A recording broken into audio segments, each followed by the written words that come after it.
They did last year. Okay. Good evening, everyone. Thank you for coming. I'll call this committee of the whole meeting, committee of the whole meeting for March 28, 2024 to order. The first item of business is the adoption of the agenda. The agenda for this committee of the whole meeting was circulated in advance. There's one addition, which is to add Mr. Jeff Cook under public presentations for a 5-minute presentation.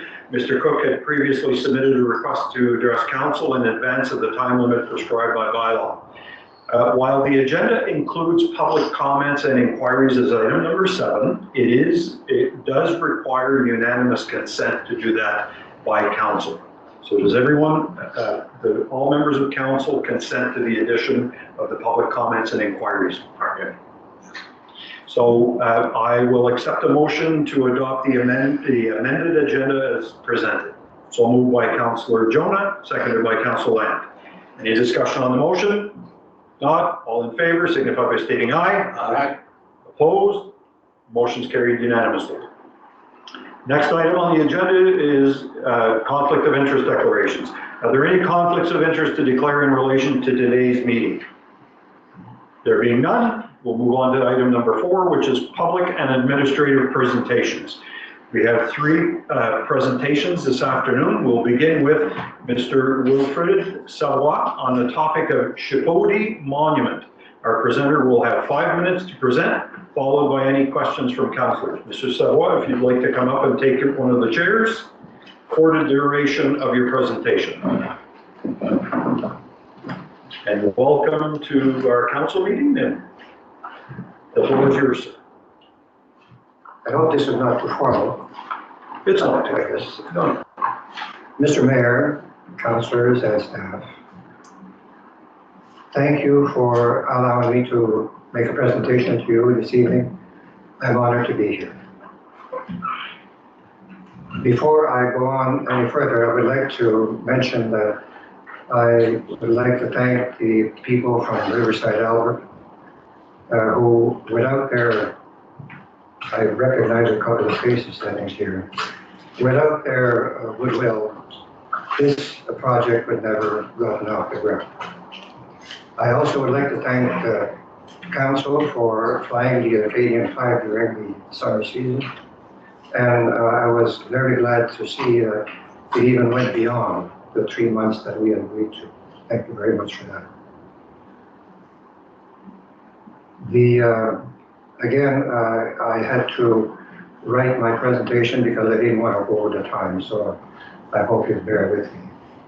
The purpose of my presentation is to bring forward the issue that the Chipody Monument needs a little more general public exposure in order to be as effective as it can be. Why the monument, and what is its contribution to the area and the Acadian community? First, I have learned from my long experience, 85 years, that projects have to benefit both parties to be successful. And I believe that has been the case here. I wanted to get involved in this project because I had concluded that a lot of Acadians did not realize that this region had at one time been a large Acadian settlement. Jim and I also saw that there is a tremendous potential for economic development in the tourism industry in this region by promoting the rich history of this whole area. This monument would be in addition to the monument of the Battle of the Petitgodiac and the Acadian section of this museum right here, as well as the Acadian project of my friend Don McLean in one of her facilities at the Albert County Museum. The idea of a Southeast region approach to the historical tourism industry has been in the works for some time.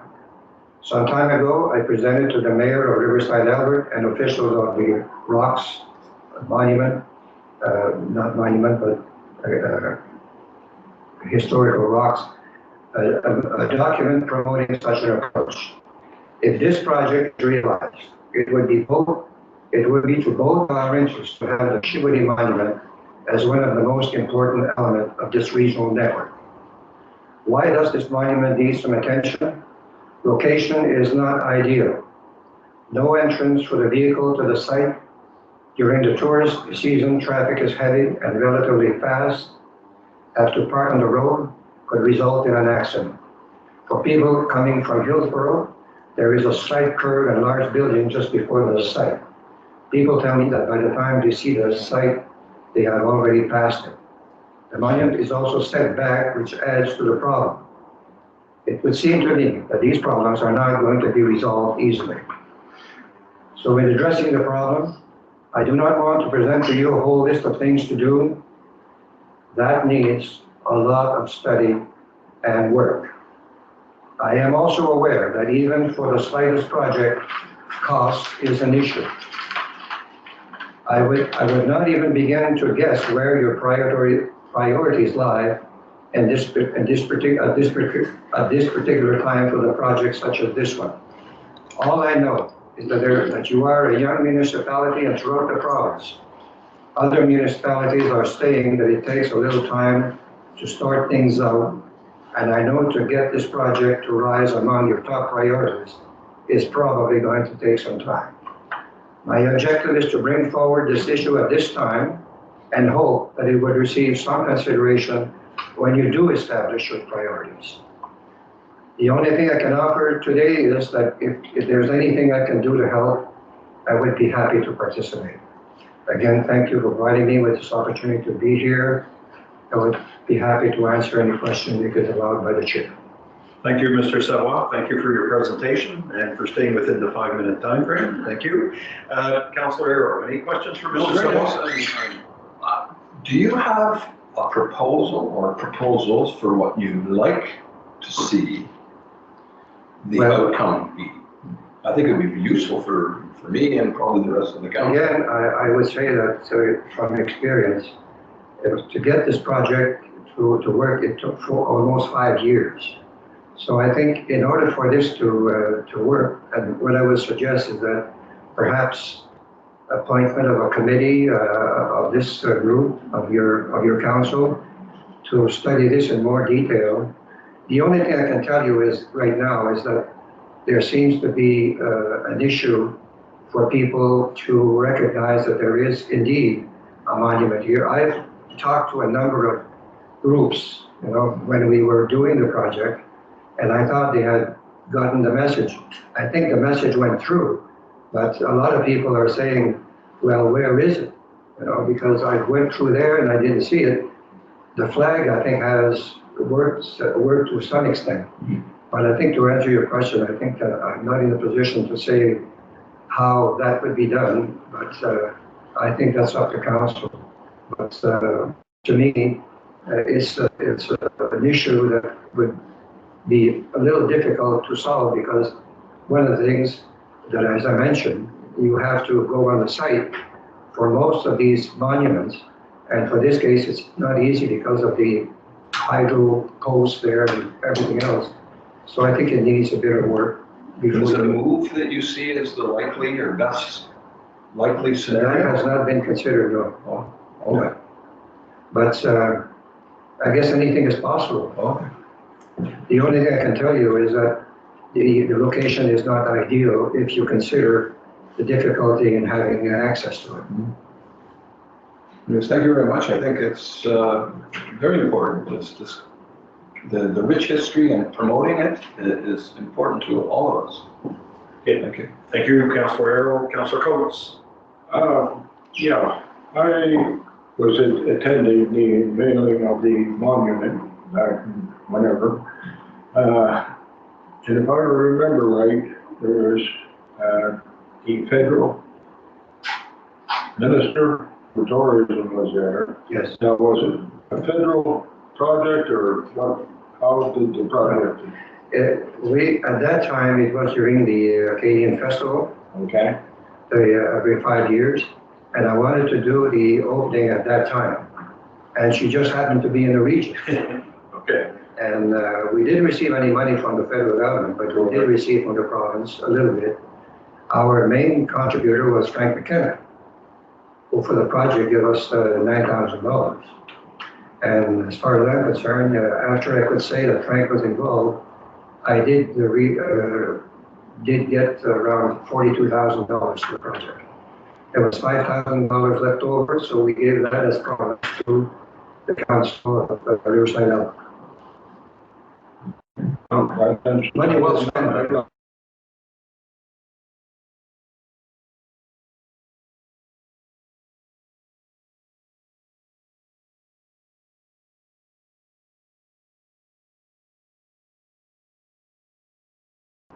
Is that it, Councilor Coates? Thank you. Councilor Lamb? No, appreciate your comments and thank you for sending. Thank you. Good. Councilor Ward Russell? No, appreciate your presentation. I know that I think there's a discussion later today with regards to committees, so this might be an opportunity for us to allow this topic to move into one of those committees. Sure. Thank you. Councilor Jonah? With the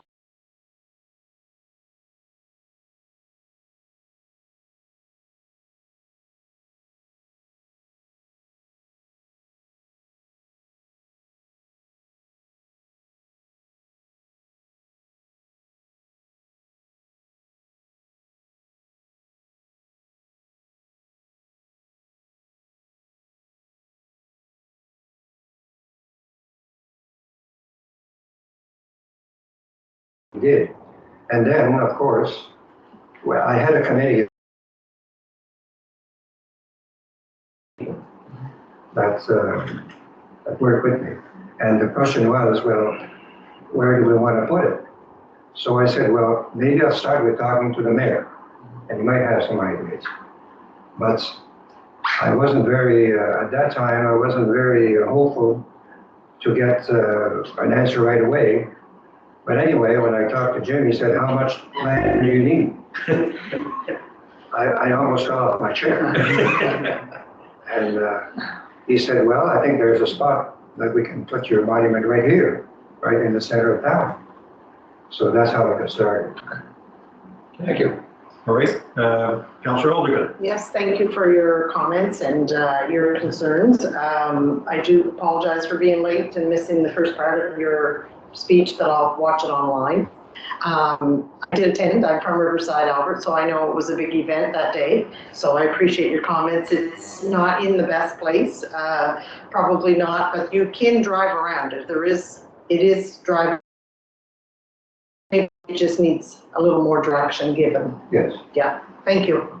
All of these things, I think, would be part of it. But I don't want to press council to have an answer today because I know that, as I said, that, this is not perhaps among your top priorities at this time, I'm sure. Not today. So thank you, Mr. Savoy, and for full transparency's sake, I have met Mr. Savoy on a number of occasions. We've talked about this. I encouraged him to do a presentation to council just with his request. And yeah, so we've had a conversation. Obviously, you're not going to get a response today, but it's something that council needs to consider, whether or not they assign a committee and or what that committee is comprised of. And so we will definitely be in touch. We will have conversations about this. Typically, we do our presentations and then they're considered at a future meeting.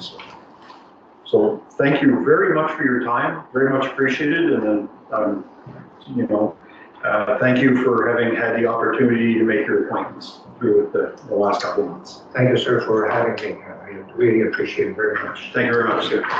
Thank you.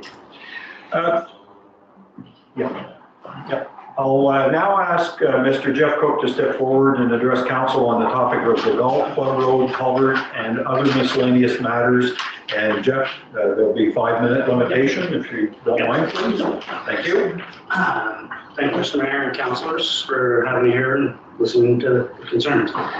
I came today with concerns from not just me, but from a lot of the people I've talked with in the village on our closure of Golf Club Road. It affects not only the economy, but also the concerns should anything happen to the 114 down in the Lower Marsh, which has happened before. We would be traveling over Caledonia Mountain. Anybody on the lower end of the village and down, if they have a fire emergency, ambulance, or scene vehicle, there's no access. This, on the economic side, that's bad enough. On the economic side, I've just completed my cabin rentals. I've had some concern calls on it already, wondering if they can access where they can access, even if they can access the cabins. So I can tell them, yeah, you can still get to the cabins. I met with the new owner of the Hillsborough Golf Course last Sunday, Mr. Shabab.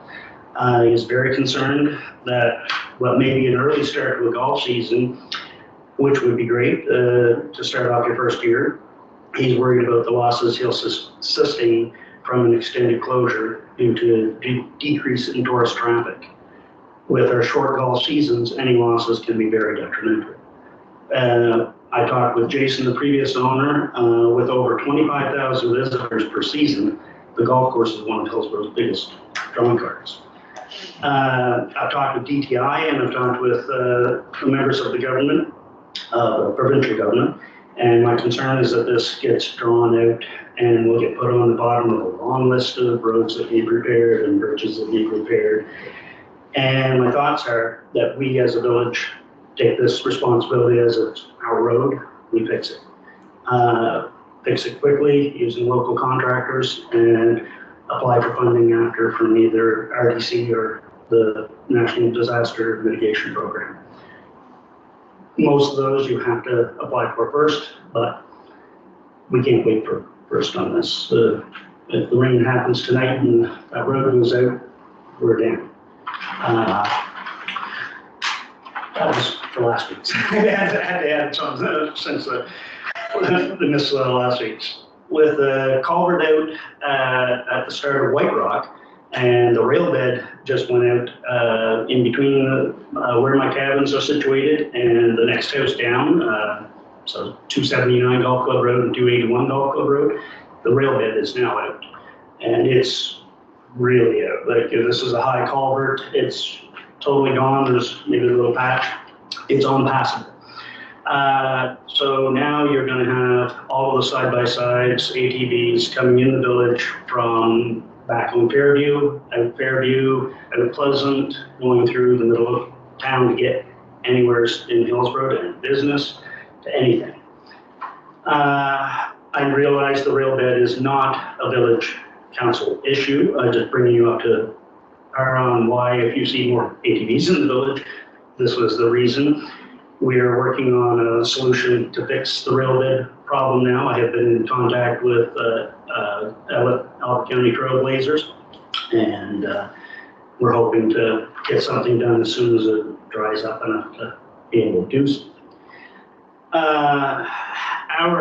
We need the loss of this and the loss of everything here and the road back there. We have to start looking at other opportunities for the village. We are the starting point. Hillsborough is the trailhead for the snowmobile trails and the ATV trails in the area. We have the gas stations, we have the grocery stores, we have accommodations now, and we have the liquor store. Everything that they want starts here.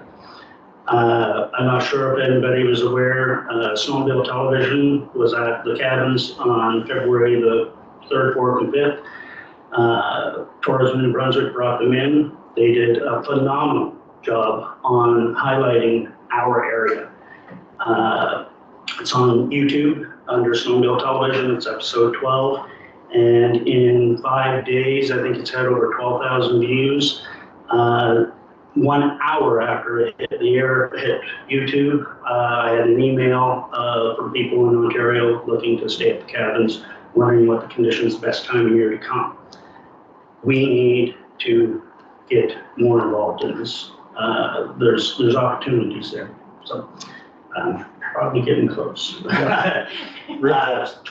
Yeah, so that's it. It's just wondering, we need some repairs and keep up to date on what's going on. Okay, I'll speak at the end, but Yep. allow comments. I know that there's been some communication in the background about this. I'm not an expert. I'd like to have the latest, so I have nothing. Thank you. I'm sharing of your pain there and recognizing the importance of this route to the community.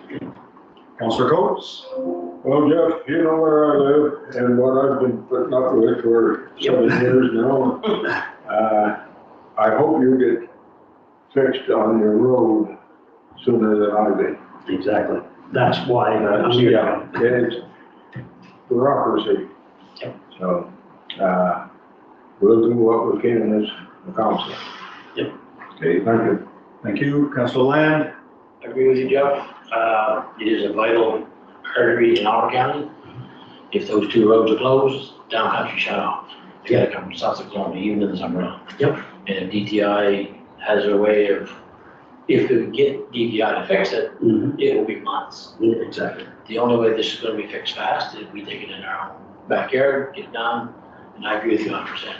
Because they're not gonna come fix it. That's exactly what I'm here The is. information will come from Bob. 40 years ago, we would have fixed this. Yeah. Did what would have fixed it. I'm all in favor of doing whatever has to be done. Yep. To get it home. Because if we have another rainstorm, possibly, the only thing holding the road down here is the sidewalk. Because where the sidewalk isn't, that's where the asphalt's lifted. Because there's nothing there to hold. No, we don't matter. So Robert was over at the store the morning of the took back there, and he was maybe an hour away from closing the main road that day. So we're pretty close, so Yeah. I support it. Okay, thank you. Councillor Ward Russell? I guess I would wait and listen to your comments, Mayor, first. I know that there's been correspondence back and forth, so I think I'll just hold off until after you have your chance. Okay. Councillor Jonah? Be preaching to the choir. There's two biggest draws in Hillsborough sitting on that road. We have a new business that we've been waiting for forever. And your cash for accommodation sitting on that road needs to be addressed and needs to be addressed very quickly. And I totally agree with Jeff. No argument for me. Thank you, Jack, for your time, for coming out today and give us your concerns. It's important to voice them. And hopefully, Mayor Rochon will give us a little bit of an update. So I'll be the one to pass along the not so good news. Yeah. We have been in contact with the Department of Transportation and Infrastructure. We were always of the view, and that's from previous conversations with previous administrators and councilors, that DTI, because they did some of our summer maintenance on our roads within the former village of Hillsborough, that DTI would be responsible for the repair of that culvert when it eventually collapsed, which it's doing right now. It is collapsing.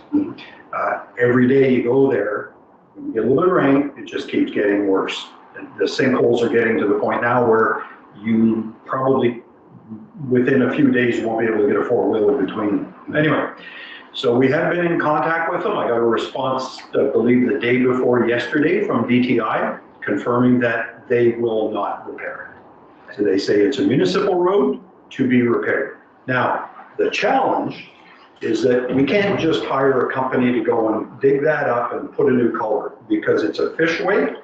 There's a fishway there, a fish ladder. It's also, it supports fish habitat, and there are very strict guidelines around that. So, but what we have done, because there was the possibility that, and it was the rain event of February 18th that triggered all this, the province did open up the opportunity for communities and residents who suffered damages to apply for consideration for the possibility of disaster relief funding. That disaster relief funding is only available if and when they hit a certain threshold, a financial threshold. $3 million. It might even be more than that. But anyway, so we have reached out to our engineering partner because we need an estimate. And I've already talked to a couple of the contractors. The contractors are saying, you need to get an engineer to do that. So we reached out, I believe they were there yesterday, to do a bit of an estimate for us. My guess is, based on an estimate they did for us in the washed out culvert just a little ways in on White Rock, that's probably going to be in the range of $750,000. I figured it'd be more than that. It could be. I'm just guessing. But I'm the just problem guessing, is, because that little culvert on the White Rock Trail was $225,000. Yep, and it was fixed in an afternoon. So It was fixed in it an afternoon, but it's gone. might be fixed in another afternoon. Right. The problem is a box culvert was $15,000, concrete box culvert. They make concrete fish ladders.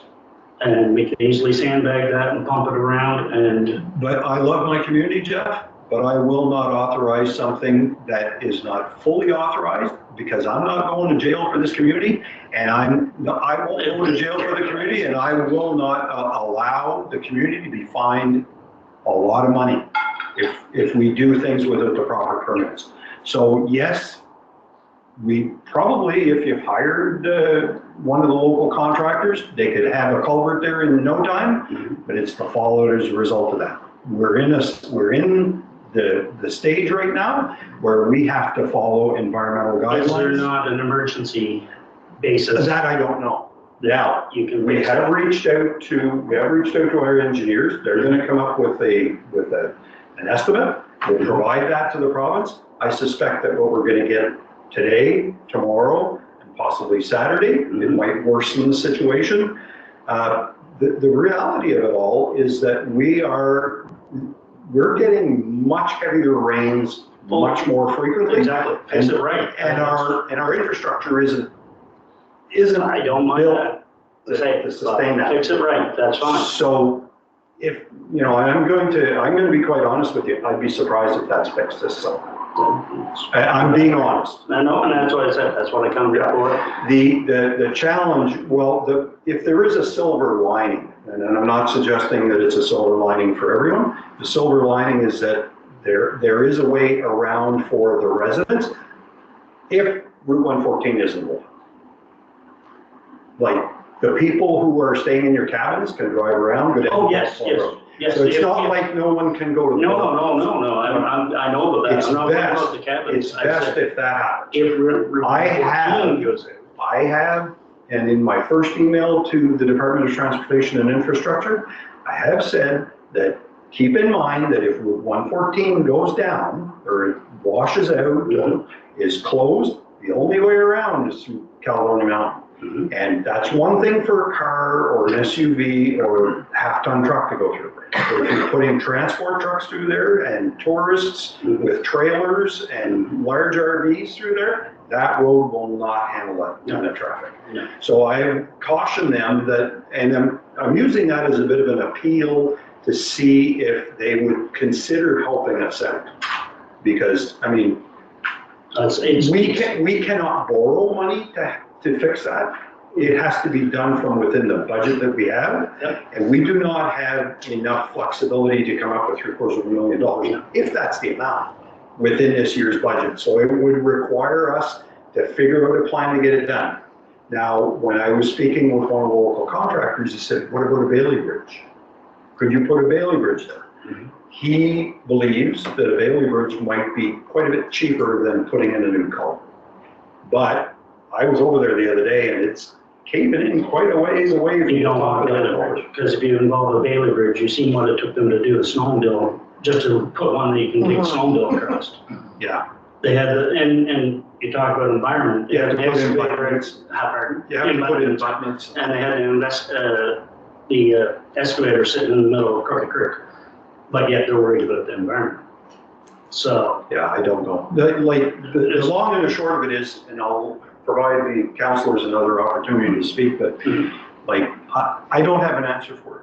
And No. it's, you know, like, I'm being honest with you. no, I'm not going to tell you what you want to hear. Here to push the buttons to start getting this because. And what you're doing by connecting with the minister or connecting with the MLA or connecting with other folks, that's the way we can get things done. I encourage you to do that as much as possible because we are going to try to do the same thing. We may be able to get some grant funding to leverage other funds, but the community would still have to come up with the money. And that might mean, if that is viewed by council as a priority, it might mean not doing other things. And, you know, when you're talking that kind of money, that is a significant pile of cash. My problem is that if we do it and get it done, my estimate was 4 days you could have it done, and for 70,000. So that's with a box culvert and that's with the fish ladders. And that's putting rock back in and building it back up. But it's gotta be done quickly and you do it and fix it and go down the road. And if the guys come knocking, well, they will probably come knocking, but it's fixed. My advice to this council is not to authorize the work unless it's done properly. Yeah, and that's with done properly. Yeah. But it's going back to the days of what we used to be able to fix stuff. And I understand the environment, I do. Yeah. But there is, to my understanding, I'm pretty sure there is an emergency basis fund that says, fix it and get it done, and we'll deal with it after. I'll go back around the room just another time. I see the importance of engaging Mike Holland, our MLA, and his team, Ron, and et cetera. And, the one response that I did see, Mayor Rochon, that you shared was a very good supporter from DTI for us, but a lower level guy, right? But he a good supporter, but I think we need to elevate, and we might get some success. We've had some success in the past in similar situations, that are critical. I think they're the ones who have more money and flexibility and leaders than we do. Yeah. So I certainly, we need to work it, but you and all your people, the more we're working it. Yeah. And I think that they're, Yes. And I'm very concerned with them.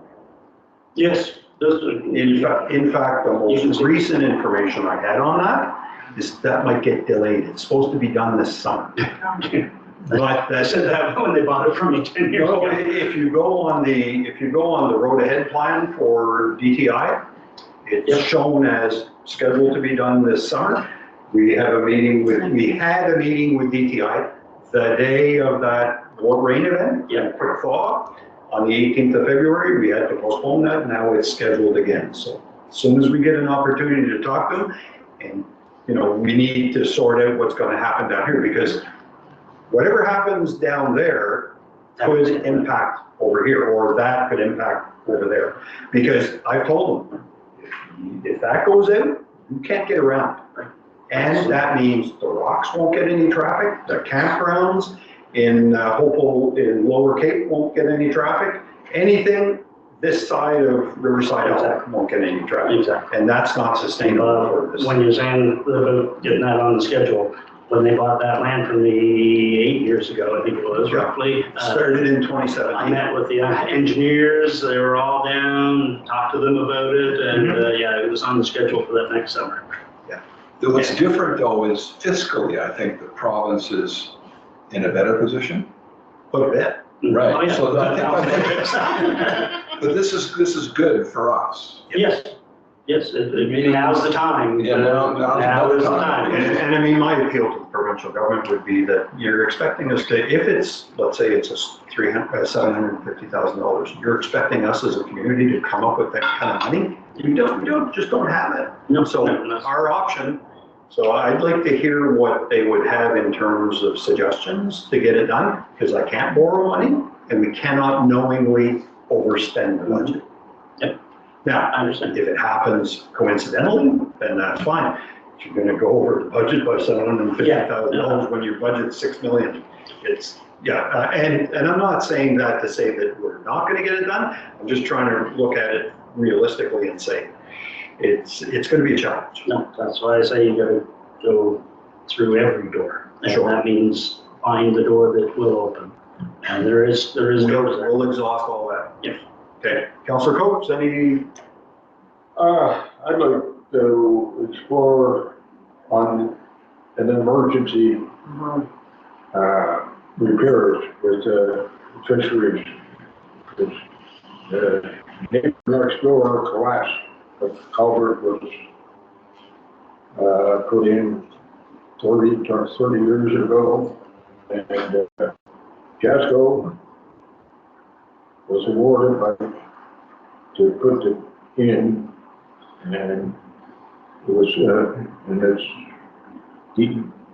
east branch of Turtle Creek, which is real. You're not even supposed to walk in it. And it was done, but I don't know the whole deal. I'd like to find out just who approved it. I know when I put a bridge in, fisheries come and inspect it, and then Department of Environment come in and inspected it and got past it. But that wasn't an emergency at that time. Right. So if I can, I'll get some information on it and get back to you. So, Any help we can get, Jim? you know, I don't promise anything, but, that was done very quickly. Councilor Land, any? I do. I think we need to push it a little harder than what we have been pushing it, because it is a priority, it is very, very serious. I think we need to get the members, even meeting started with Mike Holland, Mr. Russo, maybe the minister, get them all in one room. Have a conversation with council, see what we can do. Address it from the emergency side. They fix stuff all the time. Look at Sussex. They're getting money coming in for emergencies. Why can't we address it? We gotta get these guys in one place. Get a meeting together. I think we should need to do it ASAP. Okay. Thank you. Councilor Russell? I think I don't know if I thanked you for your presentation, but thank you. So, I would agree. Here again, we come up with this lovely maybe committee option, but I think we need to do a little bit better job as far as demanding a meeting with, an emergency meeting per se with, I just wrote Holland, the engineering firm, environmental procurement DTI. I think it's our responsibility to bring them to the table and demand that they do come. Continue to voice your concerns to these individuals as well, because your voice is just as important as ours.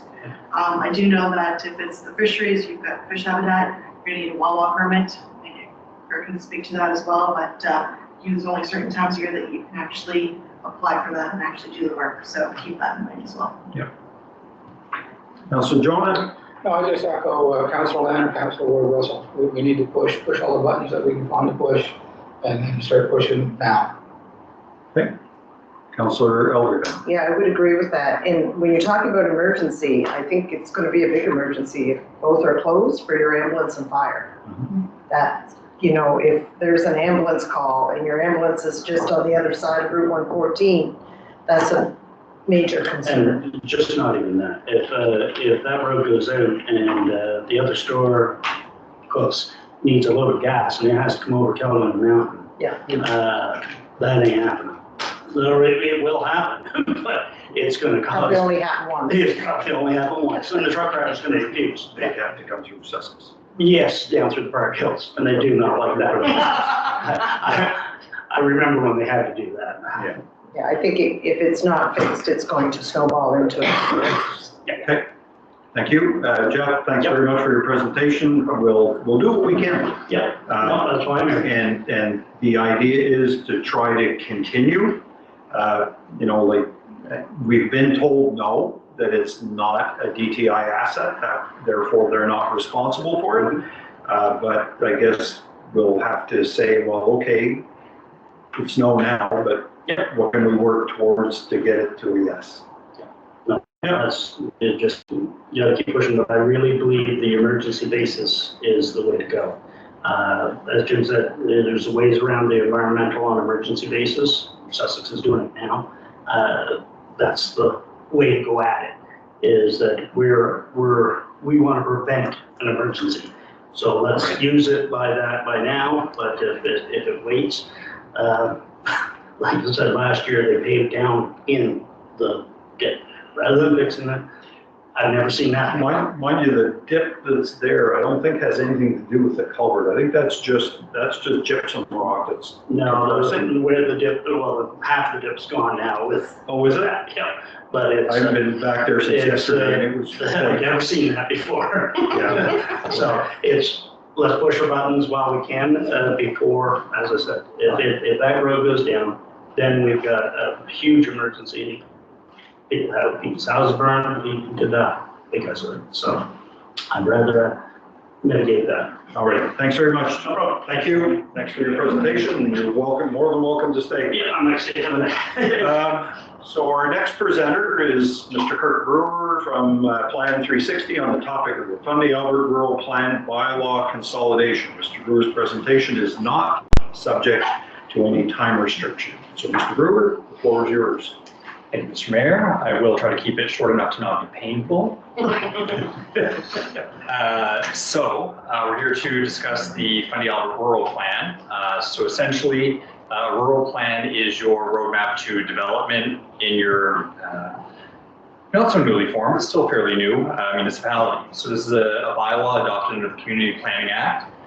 It's part policy document that sets the vision for the village's development strategy, really asking the questions, where are we now and how do we direct growth over generally a period of 10 years. It covers a lot of policy areas, residential, commercial, industrial, environmental development, and really sets that framework of how you see yourself as a municipality and what kind of development you want to, or how you want to frame that development. That all feeds into the zoning regulations, which are more the nuts and bolts part of the plan. So that implements the vision. So it regulates various aspects of development. The big one is zoning. So what types of uses are allowed to go where? So all the different colors on the map relate to a different set of uses that are allowed to occur on a property. So that can set out different residential densities where you keep things low density versus where you might allow apartment buildings, commercial uses, institutional, industrial, parks uses, and also sets out development standards. So you regulate the form of development, not just the type. So that factors in building heights and location, landscaping requirements, parking requirements, signs, fences, basically any kind of activity happening with respect to land use feeds through your rural plan. So it's important to know what it can do and what it can't do. It regulates the development of land. It doesn't regulate unsightly premises. That falls under a separate bylaw. It doesn't regulate traffic. That's more DTI. It doesn't regulate noise. You have a separate bylaw for that. It can't fix most existing conditions, and it can't fix bad neighbors. A lot of people think it can. It can Prevent bad neighbors. It tries to prevent bad neighbors. So why are we doing this? It's because under the local governance reform, new municipalities are required to adopt a new plan within 5 years of the reform. So currently, Fundy Albert has 4 separate rural plans. Each of the 3 villages, Hillsborough, Riverside, Albert, and Alma, each had their own independent rural plan. And then the previously unincorporated areas of Westmoreland and Albert. So all the LSDs have a separate plan. So essentially you're working with 4 sets of rules for one new municipality, which creates a bit of an unlevel playing field. So the goal here is to consolidate those 4 plans into a single plan. We're not undertaking a full plan review. Those 4 plans, with the exception of Hillsborough, are still less than 10 years old. They're working well. We're not seeing a lot of variance requests or rezoning requests, which indicates that the rules are working. So they're not in need of a full update. So you'll see that Hillsborough has a couple tweaks, but generally, wherever we ran into conflicts among the plans, we tended towards a more permissive set of rules instead of the more restrictive, without deviating from the underlying intent of the standards for the whole region. So, you know, with respect to setback regulations, we've got 3 different setbacks. So we try to find the most reasonable, permissive without being too open. So there are changes, but it's more of a meshing as opposed to a reset. So some of the bigger changes, the first one is just the renaming of the zones. Every community has a set of commercial zones. In Alma, it was called commercial. In Riverside, Albert, it was called mixed use. In Hillsborough, it was called the village center, all basically achieving the same set of downtown standards. So that's just standardizing that new downtown zone as the community center zone. The R1 zone becomes residential low density. So that allows 1 and 2 units instead of just that traditional single unit approach. We've also incorporated a medium density zone that would allow additional density by rezoning. So one of the things that we are seeing more of is additional requests from the development community to build small to medium-sized apartment buildings in more rural settings. So we're not pre-zoning any land for that use, but it does enable the mechanism that if somebody consolidates a bunch of pieces of land and wants to redevelop, there is a mechanism for council to consider that through the rezoning process. We've also eliminated the environmental risk or conservation zoning. So you see we've got the Riverside Albert zoning map here. So all of these green lines, that represents the 30-meter buffer around wetlands and water courses. So that was, it's a hard environmental zone that said zero development within that 30-meter area. What we've found over the years is it's a bit too restrictive. It's based on Department of Environment mapping, which is subject to change. So what we've run into is in some municipalities, we've zoned something and said, you're absolutely not allowed to do anything. We talk to environment and they say, well, that's not where the water course is. So then we're going through a rezoning to switch back to a map that was wrong in the first place. So the approach that we've incorporated now is still applying a 30-meter setback to whatever is considered to be a water course or wetland by the Department of Environment. So they'll still need to go for their WAWA permit, but they'll also need to go through a separate planning committee process to relax that 30-meter setback. Not to disparage any provincial departments, but we find sometimes they are a little bit too permissive with their WAWA permits. So this allows a bit more of a local say-so as to when you're allowed to encroach into those wetland setbacks. As opposed to going through full rezoning, it is a much shorter and cheaper process. Another change is the requirement for drainage plans in Alma. Obviously, Alma has a specific set of situations with steep slopes, and we understand that there are drainage issues there. The issue we have is that there's no in-house expertise to review and approve those plans. So where we require drainage plans in the town of Riverview, they have a full engineering department. Whenever we receive a drainage plan that's stamped by an engineer, it gets sent to their engineers to approve. Whereas that's not the situation we're working with staffing-wise for Fundy Albert.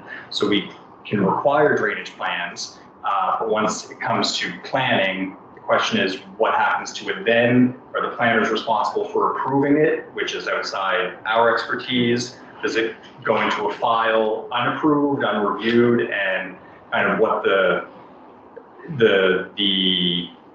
intent behind that exercise is good. The practice of the exercise is, if we're requiring it and not reviewing it, is it achieving that goal there? So you'll see that that has been removed. It was something that was Alma specific that has not been proposed under the Fundy Albert plan. The sea level rise zone is going to be new to the Hillsborough area. So this already exists in Alma, Riverside Albert, and the unincorporated area. So this is the zoning along the Petitcodiac River and the bay to account for sea level rise as a part of climate change. So this imposes a certain set of development standards on new development within that sea level rise zone. It still allows development, but the habitable part of buildings needs to be raised up beyond that projected flood level. So most of those areas in Hillsborough you'll see are the marshlands. It's the low-lying lands that people aren't seeking to develop anyway. But currently Hillsborough is the only one that hasn't incorporated that mapping. So it's just rolling it across the village, former village. We're also proposing to remove the parks, recreation, and institutional zoning in Hillsborough and just allow institutional and recreational uses in all zones. So you'll see there's I think it's a DNR, former rail bed, that was zoned as parks, churches, playgrounds, schools, those would all receive the institutional zoning. And what we've run into in the past is that it reflects the current use of the land, but is a little bit restricted when it comes to redeveloping a former church. That somebody wants to convert to a restaurant or retail, then they need to go through a rezoning process that is almost always approved. So we've just now allowed institutional uses to occur anywhere. They're generally a benefit to the community, and we wouldn't want to force an additional set of regulations to approve a new church or a new school or things like that. So Hillsborough is the only one that still has that zoning, so that's reflective of the other three plans. The Alma steep slope provisions are similar to the drainage provisions. The way it was set up through the plan was a little bit unclear. It's only regulated by policy, and it never made it into the actual zoning provisions. So there was a policy that any development adjacent to steep slopes is subject to conditions, but didn't specify what conditions should or could be imposed. So there were questions around what adjacent to a steep slope meant and what kind of oversight we were really evaluating when people were developing next to the steep slopes. Do you see anything in this green hatched mark would be the steep slope areas. So that's a slope of more than 25%. So again, it's the intent was good. The implementation, we weren't quite sure what to do with there. We've also removed the service boundary from the map. It didn't align with the actual service lots. So you see this dotted line was the service boundary that was imposed in Alma. And what we've come to learn is that's not actually where the services are, and it's not what's currently serviceable.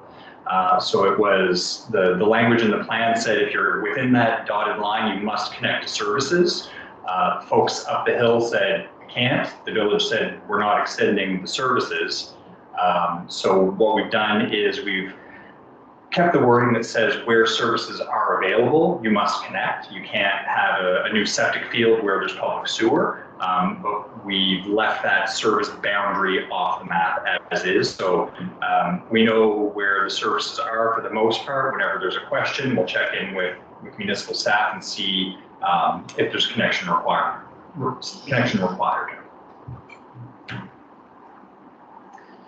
So we'll go quickly through the zones. The residential low density zone will allow single and 2-unit residential dwellings as well as residential care uses. So that's seniors care facilities, group homes of various scales, secondary uses such as home businesses. So anywhere that a house is allowed, you're allowed to have a small office, but not more intensive things like auto repair or things that are happening in garages. It's really contained within the house. The residential mixed density zone allows those higher residential densities, but those will be approved on a case-by-case basis to be decided by council. The residential tourism zone is an Alma-specific zone that recognizes the kind of the unique tourism industry within Alma. So it's primarily residential, but does allow some limited commercial uses that support the tourism industry. So that would include tourist accommodations and gift stores, as well as the residential uses. So it's not a full-blown, you can open a gas station in this residential zone, but it does allow more commercial than what a traditional residential zone would allow. The rural, and if I'm going too fast, just call for help. I know it's a lot. The rural residential zone is more specific to rural estate type lots. So your white birches, the larger 1 acre subdivisions where there are no public services. So that zone allows up to 4 dwelling units. So that comes from the provincial building regulation, which ties it to the lot size. So on a standard 1 acre lot, you would be limited to 1 unit. The bigger the lot, you could go up to 4. That includes mini homes. It again depends on that on-site service capacity. So that only reflects existing approved subdivision areas. So when we went through the Westmoreland Albert Rural Plan exercise, we identified all of the existing rural estate subdivisions as well as what was approved for future subdivision of lots and zoned that all as the rural residential. So those new lots and new sections of road can continue to be approved. Anything outside that RR zone, you're not allowed to build new public roads with lots smaller than 5 acres. So this comes back to the efficiency of development and the I guess environmental impact of those large scale subdivisions. So it can still be considered by council to rezone new land for these rural estate subdivisions, but they're not permitted by right. If you're looking to subdivide along an existing road, if you want a new 1 acre lot on a 114 or any existing public road, you can still have a new 1 acre lot. It's just anything creating new public roads with new 1 acre lots would be subject to your approval. Community center zone is your village center or downtown zone. So these are the service areas of the municipality. They're your community nodes with the highest concentration of retail, restaurant, and service uses, as well as most higher density residential uses. So small apartment buildings or apartments above ground floor retail, things like that. So this is where we want to see most of the development directed in order to make use of your existing services and not to lose those existing community core identities. The commercial industrial zone is more of an intensive commercial zone.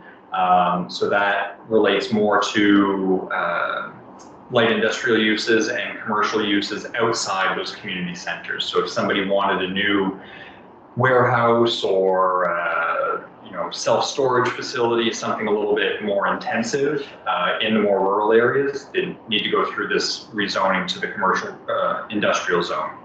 So that would be subject to council approval. The rural area zone is the default zoning for everything else. So most of your territory is going to be zoned as rural area. Outside the service areas, permits a fairly wide range of uses, primarily agriculture and resource uses like forestry. It also does allow light commercial uses. So one of the things we considered during the Westmoreland Albert plan review was before that plan came into effect, a lot of Fundy Albert was unzoned. You could do anything you wanted anywhere and there were no rules beyond setbacks. So we kind of looked around and said, well, what kind of things happen without red tape and what do we not want to get in the way of? So a lot of that was church conversions and things becoming restaurants, boutiques in the rural areas. So we said, okay, well, let's allow some light commercial uses. So that's small scale retail, restaurant, and service uses under 5,000 square feet to be allowed to happen in the rural area without going through rezonings. But anything more intensive would need to go through the rezoning process to the commercial industrial. Campgrounds are also allowed, subject to conditions. We've been seeing an enormous amount of small scale dome campgrounds be developed in Fundy Albert. I think there's 3 underway right now, kind of in the Shepparton area, which is all feeding into the tourism corridor, the shoreline trail. So it is seen as we're not seeing large new scale RV campground style. It really is the smaller scale Hope Wellness, is that what it's called? That's, a little bit more boutique-y, smaller scale dome, spa experience settings. And they're quite popular, as well as the low density residential. So the purpose is to be flexible, but still keep an eye on things that may create nuisances. It's important to note that it doesn't permit resource extraction as of right. So it doesn't allow pits or quarries. Those would still need to go through a rezoning. We went through a fairly large undertaking during the Westmoreland Albert plan review to reach out to pit owners. We spent a lot of time looking at satellite mapping and LiDAR mapping to identify as many of the pits as we could, ask those property owners to spread the word. We had, I think, 50 some folks show up to a meeting just to make sure that they were zoned appropriately. So there are quite a few pits that are already zoned. Any new pits would need to go through a rezoning. The agriculture zone, so agriculture is allowed everywhere in the rural area, but we did hear from a lot of farmers that it was important to identify those, not just to permit, but also to prioritize agriculture that is already active. So anything that's under the Farmland Identification Program or assessed as agricultural property by Service New Brunswick has been zoned as agriculture. So that performs a couple functions. It still allows residential uses, but there is more robust policy to really say that we Any rezonings proposed near agricultural lands require a little bit of extra care. If somebody's proposing a gas station next to something zoned agriculture, is going to be less likely to receive support. Also requires what we call reciprocal setbacks. So often farm operations are required to set their agricultural buildings far back from a residential property. We hear a lot of frustration from farmers that new houses are allowed to set up shop in rural areas and then complain about the farm next door. So new houses are required to be a minimum of 15 meters instead of the standard 3. You're still going to smell the manure, you're still going to hear the tractors, but at least it's a way when folks come through our door, if we're saying you're subject to an additional setback, because there's a farm next door, your complaints are probably going to fall on deaf ears when you come back to us to complain about what was there next door. So can't fix the problem, but at the very least, it's an I told you so. Anytime there's a rezoning or conditional use application near an agriculturally zoned property, we reach out to the Department of Agriculture for their comments as well. The resource development zone is your pit zone. Not a whole lot to say there. There are certain development standards around pits. We identified as many as we could. Any new one will need to come to you for approval. The intensive resource development zone is really for the most intensive land uses. So these are specifically quarries. So that's not just a pit, that's an extraction use employing blasting, salvage yards, landfills, and industrial scale abattoirs. So that would be agricultural uses are allowed to slaughter their own animals on their own property. Anybody looking to set up a commercial or industrial scale abattoir where they're bringing in animals from a non-agricultural zone property and slaughtering them on site at hub meat packers or something much larger scale would only be in the intensive resource development zone. There are still some protection zones. We do still have a conservation zone that doesn't relate specifically to watercourses and wetlands. It relates to lands held by conservation groups such as Nature Conservancy and Ducks Unlimited. So similar to the agricultural zone, it's meant to be more of a flag to us that there are environmentally sensitive areas held in conservation nearby. So whenever we're considering a conflicting land use, it's a good visual marker for us to know that there's an additional environmental consideration. The water protection zone is essentially your public water well fields. So that zone just follows the boundaries of the well fields. Again, it permits the same uses as within the rural area, but it's a flag for us to send it to the Department of Environment, because it's still going to be subject to any Clean Water Act regulations and well field protection regulations. So just because the rural area allows, depending on where they fall within that water protection zone, Department of Environment might not allow that. And then the sea level rise zone is the adaptation zone, reflecting climate change and sea level rise coming from the Bay of Fundy. These ones, the dwelling group zone accommodates developments with more than one house or dwelling per lot. The two times we see that are bareland condominiums, which are kind of a new form of development in the region. It's essentially a condo corporation that's not a bunch of units in a building. It's a bunch of buildings, each of which is counted as a unit, and they share land in common. But from our perspective, it's a bunch of houses on a single lot, so it's a little bit particular. And mini home parks where the street network tends to be private, and you have multiple dwellings on a single lot. Integrated development we don't see very often. That's when you get into a bunch of an interesting mix of uses on a single lot. It's a specific proposal, so that's a very site-specific zone that you come up with based on whatever the project is being proposed. We don't see that very often.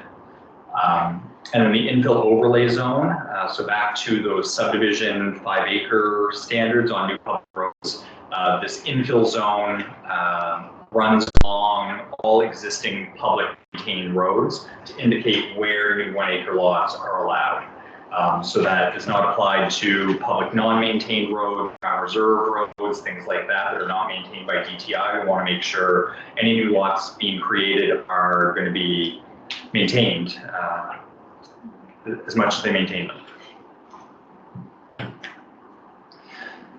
So these are just kind of overviews of the map changes. So you'll see that for the most part, not many changes. The residential low density zone is staying as residential low density. Initially, we had proposed to put this pocket of residential development as that residential low density zone. It's been switched back to rural, which is what it currently is zoned. Otherwise, the Parks and Rec zone has disappeared. This is your dwelling group zone for the mini home park in Hillsborough. And then this, you'll see throughout most of the area, this is the infill zone. So you'll see the golf club has just reverted to the rural area zone, which allows recreation uses, institutional uses. So the golf club is still permitted, it's just the color on the map has changed. Riverside Albert, the only real change is the removal of the environmental risk zone. So again, that comes back to the Wawa permits and a variance request. Otherwise, the mixed use zone is the same as the community center zone. And then you see down in the marshes, the conservation zone would be either held by Nature Conservancy or ducks. Alma, again, no changes, it's just the removal of the steep slope layer and service boundary layer. All the residential tourism zone stays the same, commercial zone stays the same, residential low density, same. So no changes in permitted uses there. So really there were a few kind of lingering questions, I guess, that we wanted some clarification from council. Each of the 3 village plans had size exemptions for accessory buildings that said if you're doing a shed under a certain size, you don't need any permit, you don't need to go see Plan 360, you're allowed to do it. Each of the villages came up with a different size. No.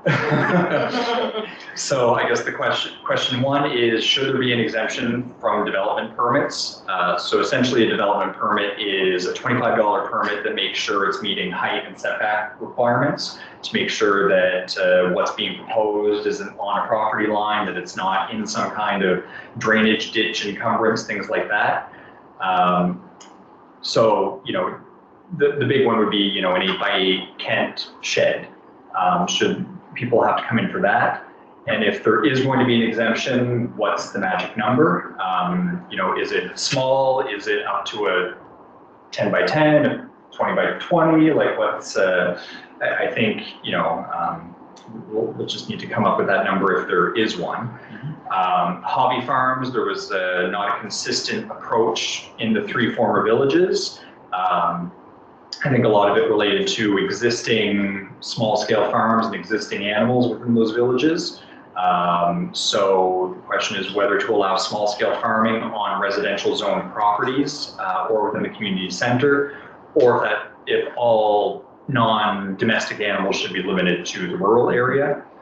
The other one is recreational vehicles as seasonal dwellings in community centers. So RVs are currently allowed throughout the rural area. We don't issue any kind of permits for deck structures or sheds associated with an RV.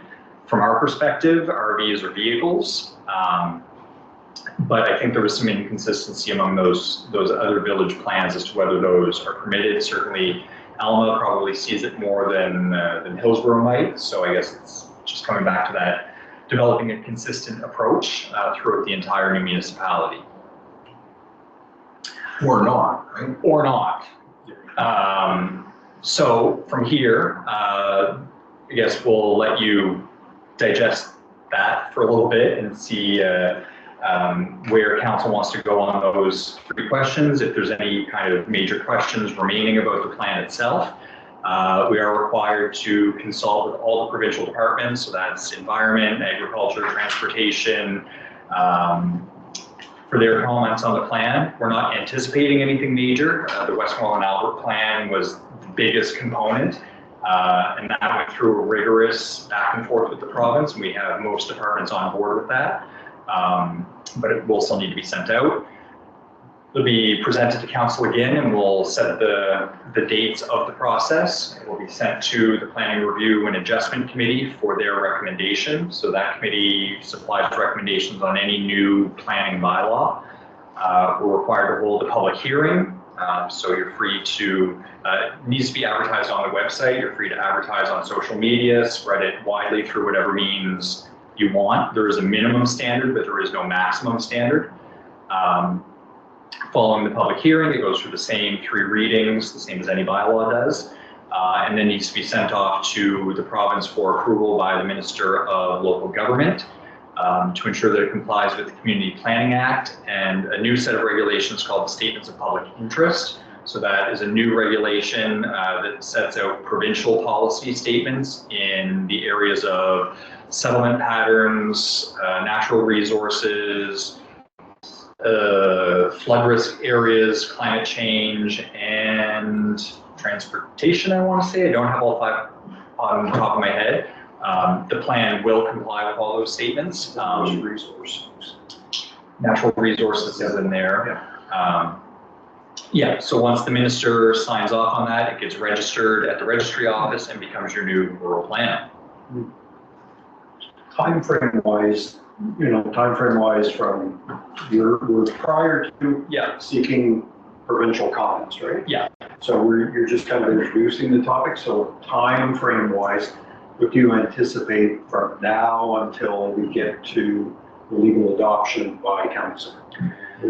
What are your expectations? So the legal process itself, so between this presentation to council and approval by minister. Which is not what you're doing tonight. No, we're still outside that legal process.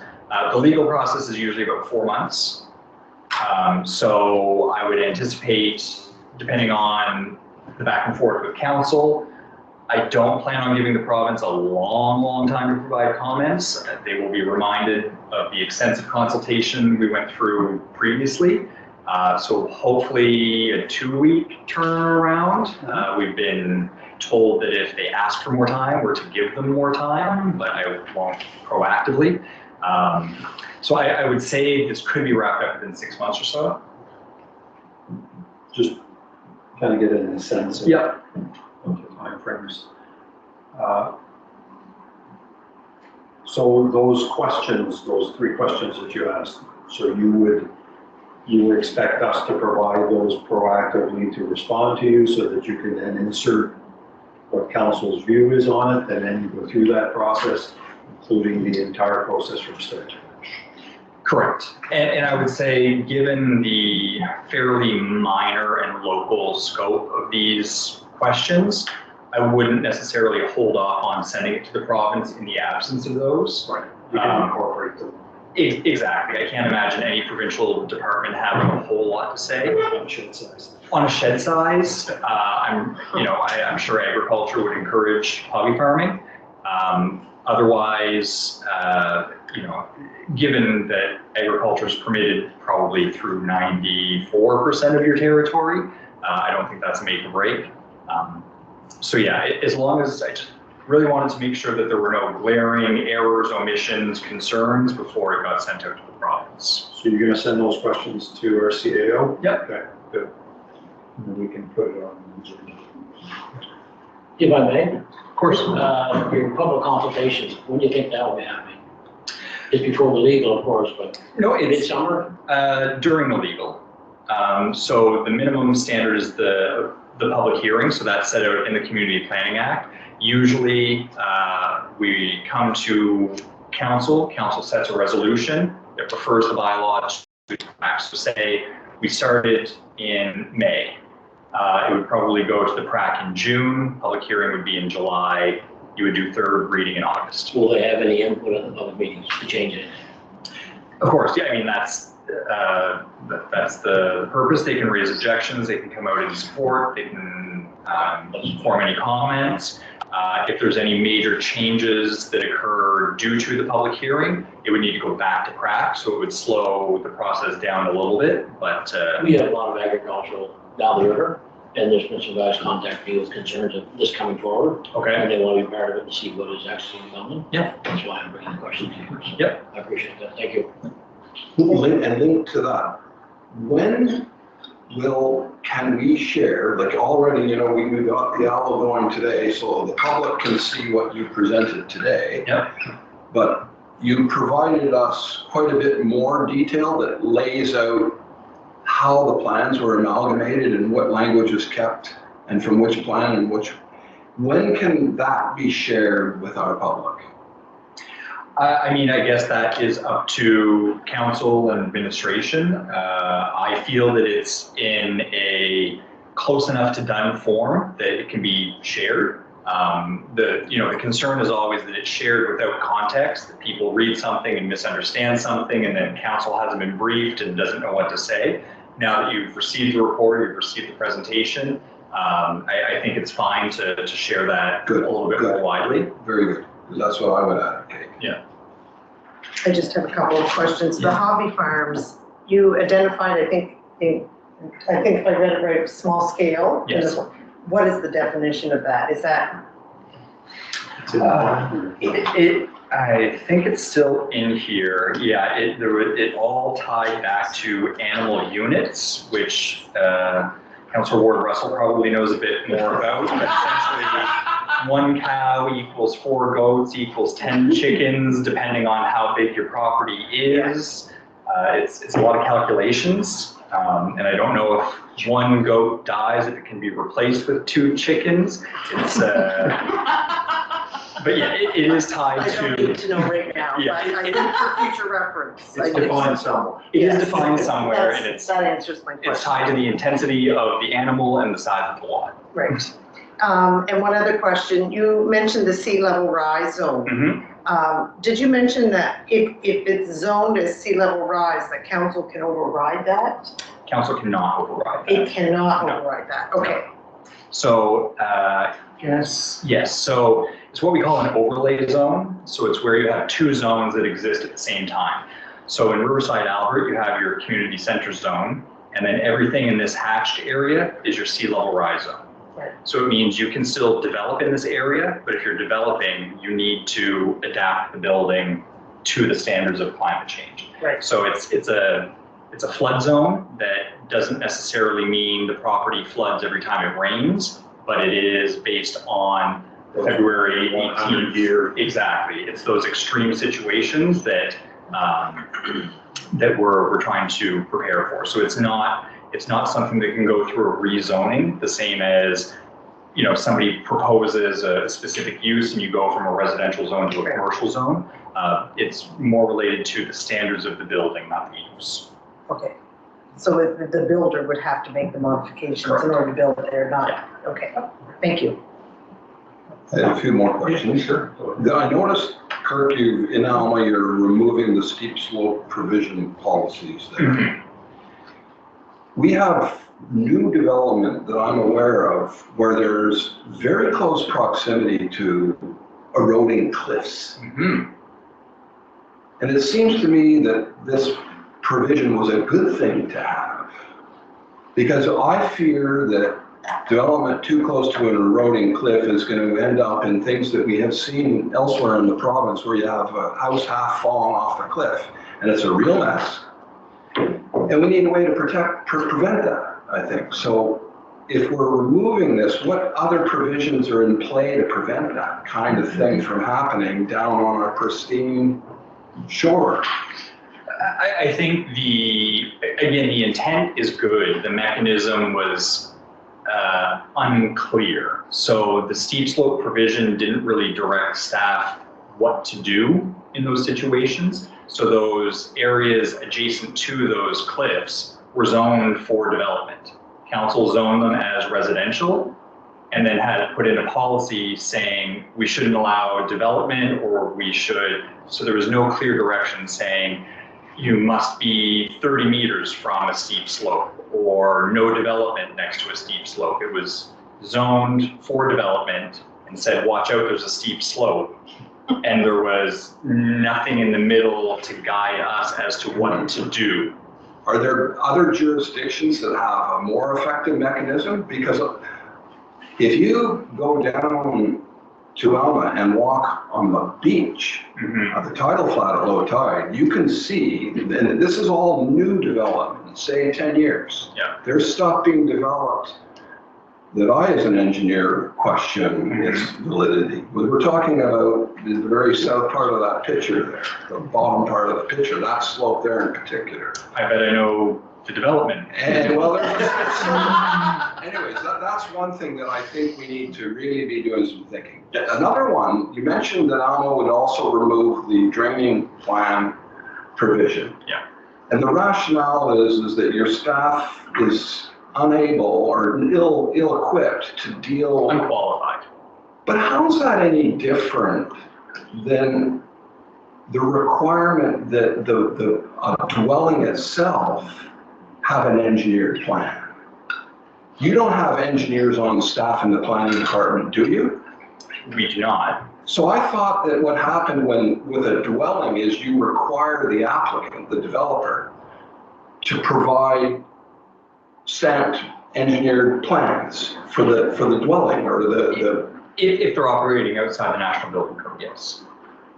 Right, so what's different about a drainage plan? Because we were requiring the drainage plan to be attached with an engineering approval that basically was saying it was able to deal with and not adversely affect the downstream properties for stormwater control.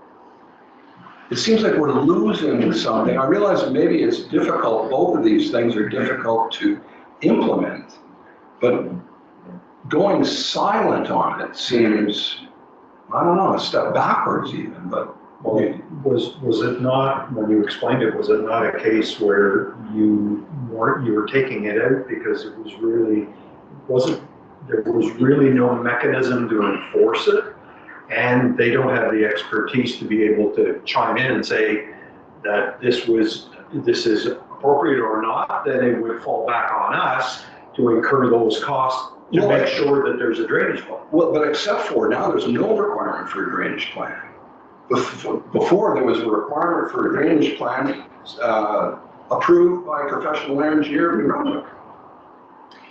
I guess certainly, and if council wants to maintain that, I think it would need to expand that to each of the community center zones. So it would go from Alma to Alma, Hillsborough, and And this Riverside. question becomes who's responsible to ensure that that's adhered to and reviewed, because they don't have the. Yeah, but as I said, it's not much different than a dwelling, right? That's deviating from the National Building Code, so now there's a requirement. The planners, if I understand correctly, the development officers, they're insisting that the applicant step forward with engineered approved drawings. And from there, you take that at face value and you're away. Isn't that how it works? It would be the building inspectors, but yes, if there's an element that falls outside the National Building Code, they may require an engineer to sign off on an alternative solution. Anyways, I only have a couple more. In terms of the residential low density, which is a new zone replacing, like in Alma, that would be the R1 and the R2. Yeah. Does the residential low density allow 2 dwellings? No, it would allow 2 units in a dwelling. In a dwelling, Yeah. perfect. So more than one separate dwelling would fall into that dwelling group. So. Last 2, just curious, if you were to develop an amusement park, what zone would that be required to be in? I have an answer to that. There's enough zones.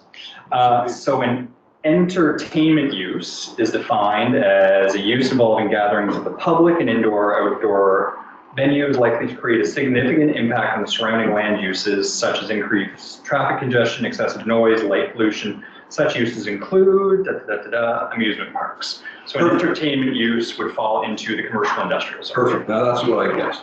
The last That was a one. really specific question. The last one, and this came up, it's a little bit different than this, but it came across council recently, and I wasn't able to answer this in my own mind. And you mentioned it today, conditional use approval, you know, where there's a conditional use development. Yeah. Who is the authority to approve the conditional use? Is it us or the PRAC or who? The PRAC. It's the PRAC. Yeah. So conditional uses are permitted in a zoning bylaw. So for instance, I think in the community center zone, we've said that there's a list of 5 different conditional uses. So townhouses and multi-unit dwellings or apartments, service stations, automobile sales lots, warehousing or storage, and a landscaping or construction business. So those 5 things are allowed in your downtown zone, but not the same as a house. A house, you come to us, we assess your building plans, your setbacks, we give you a permit. Those 5 things need to go to the PRAC. We consult with administration to say, are there any concerns? Is it serviceable? Is it going to put a strain on your infrastructure? We assess things like screening between uses, things like that. It's a mechanism to send out notification to the neighbors, let them know that this slightly more intensive thing is happening next door. They can come out to the meeting, voice concerns. The PRAC cannot refuse the development, but they can impose conditions. So if there's concerns about not enough landscaping, they can make them plant some trees, things like that. There is a scope of conditions that they can impose, but they cannot stop a development. Right, so the integrated development zone, which includes terms and conditions, is not actually considered conditional use, right? It's a rezoning. That's right. It comes to council. Yeah. Very good. Thank you. All right, thank you. Councillor Combs, any questions? Yes, one on rural property, pit. Okay. I think I spoke with you back in maybe October about a new pit on Caledonia Mountain, and I think you said you didn't really have any permit or anything on it. Is there anything new since then? Do you know of? No, I mean, I think the issue there is really understanding where the pit is to make sure we know if it's zoned properly or not. So if we can get a PID number, we can look into that. Otherwise, probably my previous answer stays is if it didn't look like it was properly zoned, then it probably still isn't properly zoned and it's probably operating as an infraction. Do you have a card that I can get you? I don't know if I have a card on me. I'll Yeah, send it. we'll send you the information. Next question. I was told by DTI that it's going to be 4 pits on Caledonia Mountain. Oh. And I know there is one shown on your map back, that 360 plan, Yeah. 3-4 years ago maybe? Yeah, there was one that went through a rezoning probably 2016, 15 back then. Yeah, it could be that long. Yeah. Okay. No, I just, but to understand, they're supposed to get the permit before they do the work. Yeah, and like I said, we did a lot of background work looking at satellite imagery and at finding gray spots and saying, is it a pit, is it not a pit, sending out letters. And because like I say, before the adoption of that Westmoreland Albert plan, everything was allowed everywhere. So all of those pits were allowed because there were no rules. So we wanted to make sure when that Westmoreland Albert plan came in, that we got as many zoned properly and not make them non-conforming as possible.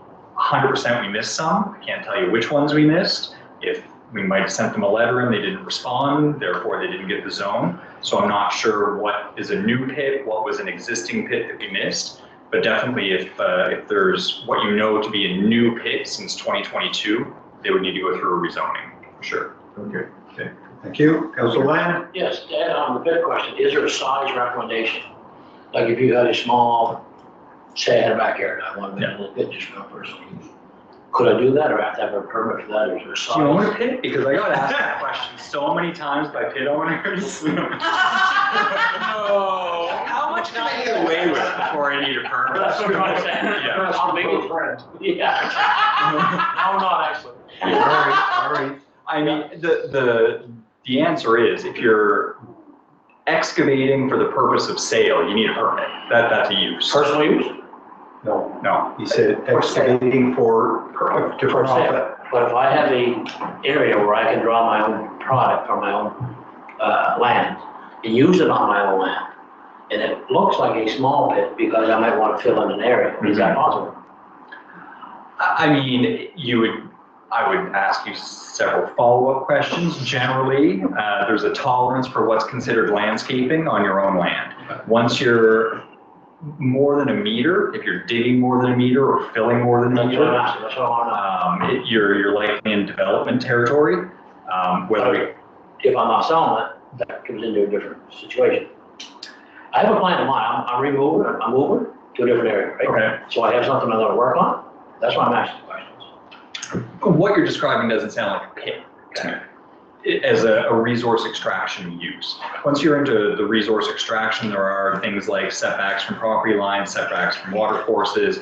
You have to maintain slopes at a certain percentage and all those rehabilitation things to make sure you've got to post safety signs. So what you're describing doesn't sound like that.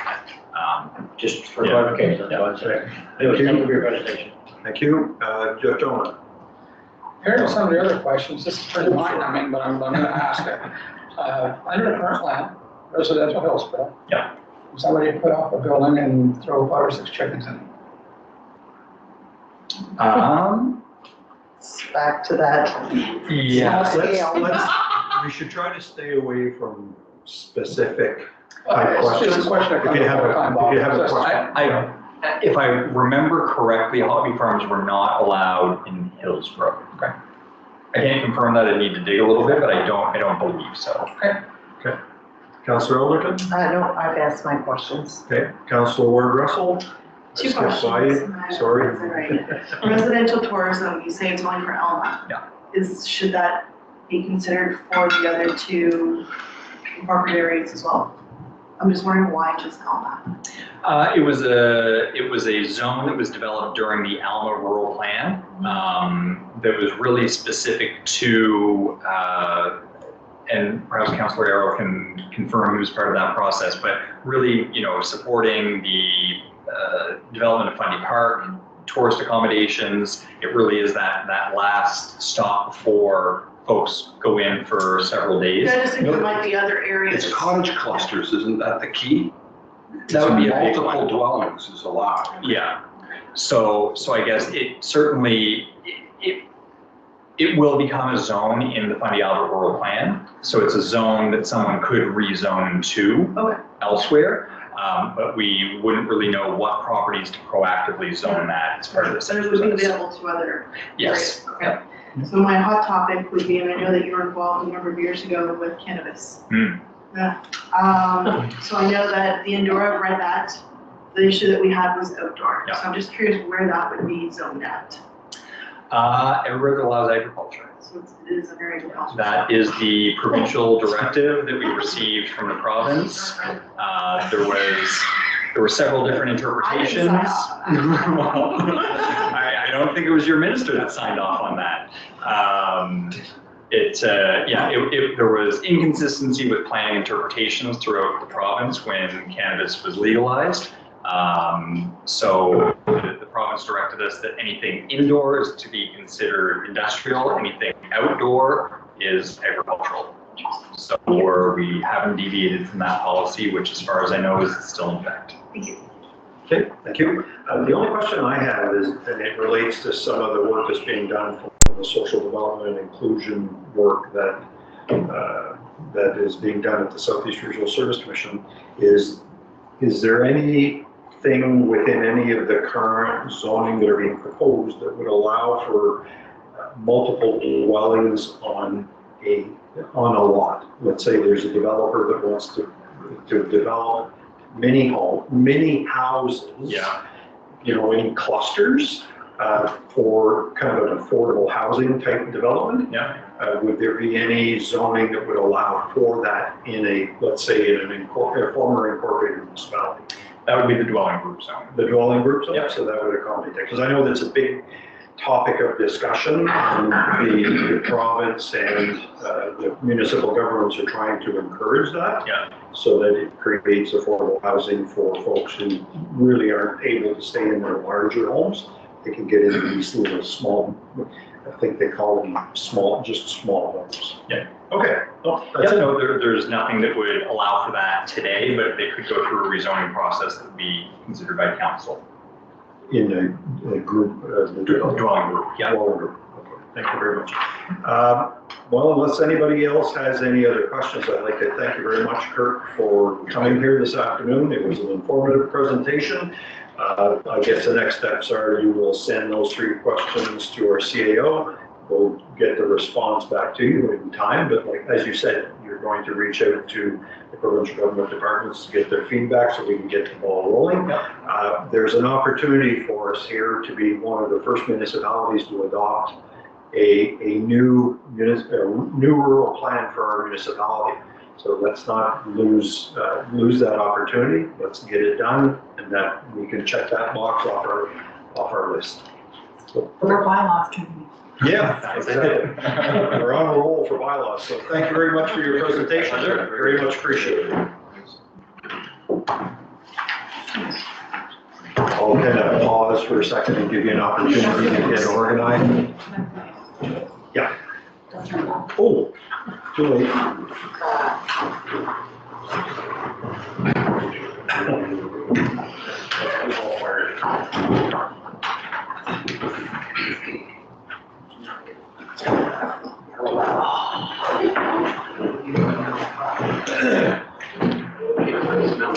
Thanks very much for your time. Thank you. Have a good evening. Okay, so we will go on to our next item on our agenda, under item number 4, which is our Chief Administrative Officer will present an administration report on behalf of all departments. And we're just kind of waiting for this thing to fire up again because I accidentally turned it off. I'll start ahead. So first off, the community grants program. We've, I just got the report done at 3 o'clock, I think, so that's why nobody's seen it, so I'll try to put it up on the screen. The community grants program, the application window closed on Thursday, March 7th, and we received 22 applications, and that's on the agenda later on, so I'm not going to go into detail about that, so we'll talk about that one after.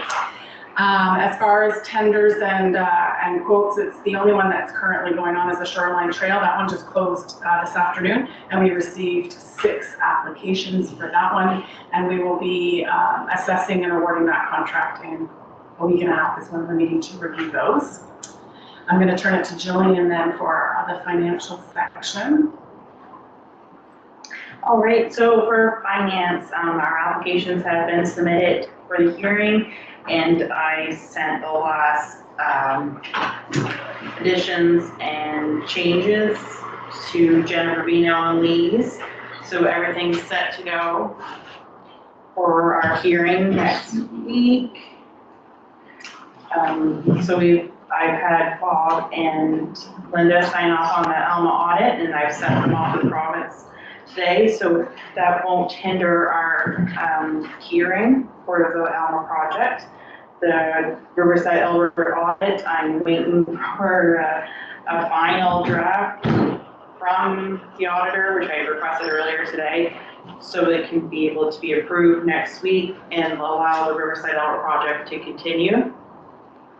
The 2022 Hillsborough audit, I've been working with the auditor today. We are meeting on Tuesday, and he's going to give me a list to start taking samples. So that's a good sign, and hopefully it's a lot quicker than Riverside Elbert's. And we haven't even touched on 2023, but we'll work our way there. For up-to-date finances at the end of February, I think it was 17% is where we want standard, and everything is aligning below that. Nothing is sending red flags yet this year, which is a good sign. Coming soon for the forecasting part of it, we are working on, and we should be able to provide something shortly. It may be a quarterly report though. It's very difficult to do something like that as a monthly report. I would agree. Building permits, so I've just updated that graph, and I put in the permits by ward. So this month we had 4 permits, so I think we'll of course start seeing those kind of bump up as the building season starts. So it has been broken down into where in the wards those have been awarded. And I will put it over to our Director of Community Services for this section. So I did apply for some grants in the last couple of months. $50,000 grant from the Department of Tourism, Heritage and Culture. This is for a community public art program. Haven't heard anything on that one yet, but stay tuned. I did apply for a $1,000 grant from the Trans-Canada Trails for the Hillsborough segment for interpretive signs and messages along the trail. Haven't heard from that one either. $50,000 grant from the Department of Local Government for legal bylaw review. So we have currently 71 bylaws between the 3 former villages, and with wording and language and wanting to make sure we have everything done properly, I applied for $50,000 to seek legal advice on bringing these bylaws together, as well as a lot of the policies, which aren't, there's some not so much formalized policy, just a lot of handshake deals. Yeah, you use my land for what, you know what I mean. Anyway, I'm not going to say any more with that. I did receive word today that we are receiving an additional $8,000 from local government to go towards our rebranding logo and website. So it brings our total up to $60,000.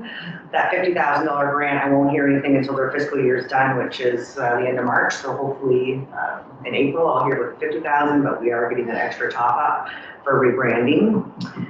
We're partnering with Friends of Fun Day to install 9 50-gallon rain catcher barrels on village-owned properties. And this is with the hopes that can help with the watering during the summer months.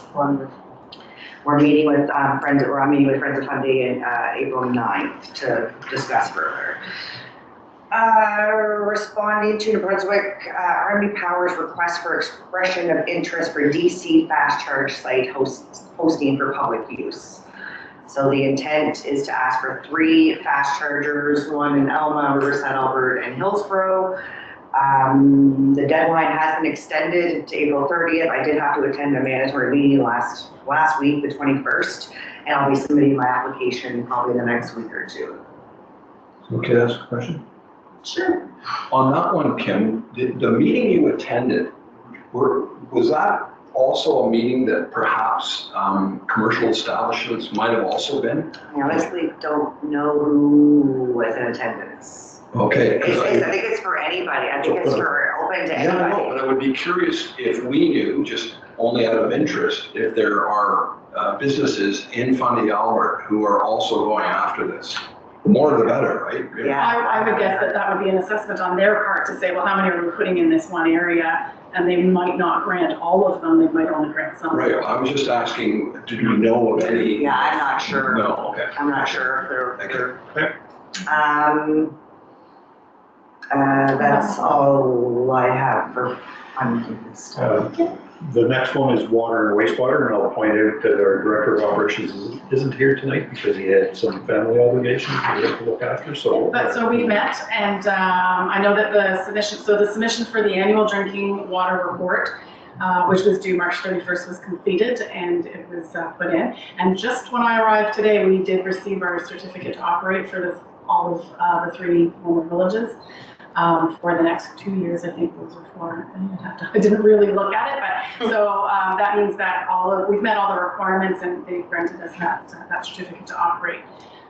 So that's really very good. Things that I have on the go that I haven't finished yet: the research from the Hillsborough Recreational Council. So I will come back in the April meeting on that one.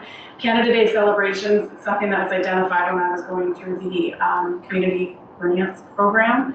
that is going to be a little bit of a conversation. It was one of my recommendations, so that's part of the conversation later in the agenda, but I do believe that's a separate report that needs to come back. And the right to information and protection of privacy information that we need to be putting on our website, I hope to have that by the May meeting. And the Director of Community Services and I are working on, well, mostly her, fund the Albert rental spaces and the multiple use rental policy. So what are we doing with the spaces that we have and what kind of rent agreements are we putting in place? There's also an agreement between Fundy Albert and the Kodiak Cycling Trail, so that's kind of a legal and insurance issue right now that our Director of Community Services is working on, and we'll be back to the May meeting most likely on that one. The CAO treasurer and our acting accounting clerk. We met with Stephanie Thorne last week, who is the CFO at the Southeast Regional Service Commission, and she's agreed to work with us to help us to develop some internal policies to streamline some of the processes that we have, develop those policies, maybe some onboarding documents, and help us to develop the financial reports. So that's going to come into play with that fiscal, the forecasting model. She's going to be able to provide us with some guidance on that. We are hiring 2 positions. All of the applications that were received by the March 22nd deadline, they were assessed against the job description by an external third party. So we didn't want to be the ones that were assessing those, so we did send it to the HR department at the Southeast Regional Service Commission, and they provided us with a list of the top candidates that they thought we should be interviewing. So there was 24 resumes that came in for the accounting clerk. 7 applicants were identified. They put them as strong, mid, and junior. So we will be interviewing them starting April 6th. And for the assistant clerk, there was 12 resumes. 4 of the applications are being considered. However, the HR department did know that there was a lot of strong minute taking or conducting meetings or record management. So we're putting a little pause on that one until I can look at it a little bit further, because I'm off next week, so we will look at it when I get back. The asset management plan, Englobe has completed phase 2 of Hillsborough's asset management plan, and they will be making a presentation to council at the April 16th meeting. So that has been ongoing for a while, so it is just finishing off on that. I've met with the director. This would be where the director of operations would be doing his part, but so the crew's been dealing with many road and laneway washouts over the last few weeks, as you can imagine, and they were started to repair potholes, having picked up their cold patch a month earlier than they normally would. So spring's come a bit early, and they've had to kind of shift focus and spring into action. Finally, the part to that truck has arrived, and it's going to be installed on April 19th. 1 employee is doing the written portion of the Class 3 license on April 18th, and the other 3 are going to be following shortly after. And there is a driving component to that as well. So once they pass the written part of it, then they have to do the driving part. Now that we have the vehicle with the trailer, it makes it easier for them to be able to do that. The CAO and Director of Operations are going to be conducting site visits in April to inspect all of the municipal assets, and we'll develop a work plan for the remainder of 2024. Hopefully some of the asset management plans will help us as well, because I'm sure that there were some things that were identified previously that we can kind of work off of. And then CAO and the Director of Operations and Public Works employees will have a planning session before the end of April to discuss the structure of the department, workload, training, what kind of equipment, things that we need to kind of figure out how to do all of the work that we're going to identify. This week, we met with Mayor Rochon and I met with Sergeant Ricky LeBlanc of near CMP. They are increasing their precinct size, and they will have up to 26 constables once they get to full capacity. They are encouraging residents to call police whenever needed. This was something that we had identified, saying that wasn't always, people didn't really feel that it was worth calling near CMP. However, they did note that it's a very important part of this whole process. If they don't think that there's a problem in this area, then their presence isn't going to be as much as if they thought there was problems in this area. They did say that their response times depend on the nature of the incident. So of course, if it's something in progress and there's a risk to life or safety, they're of course going to respond immediately. If it's somebody's camp that was broken into a week ago, that might not make it as high on the priority list that day, and may take a little bit more time for them to respond.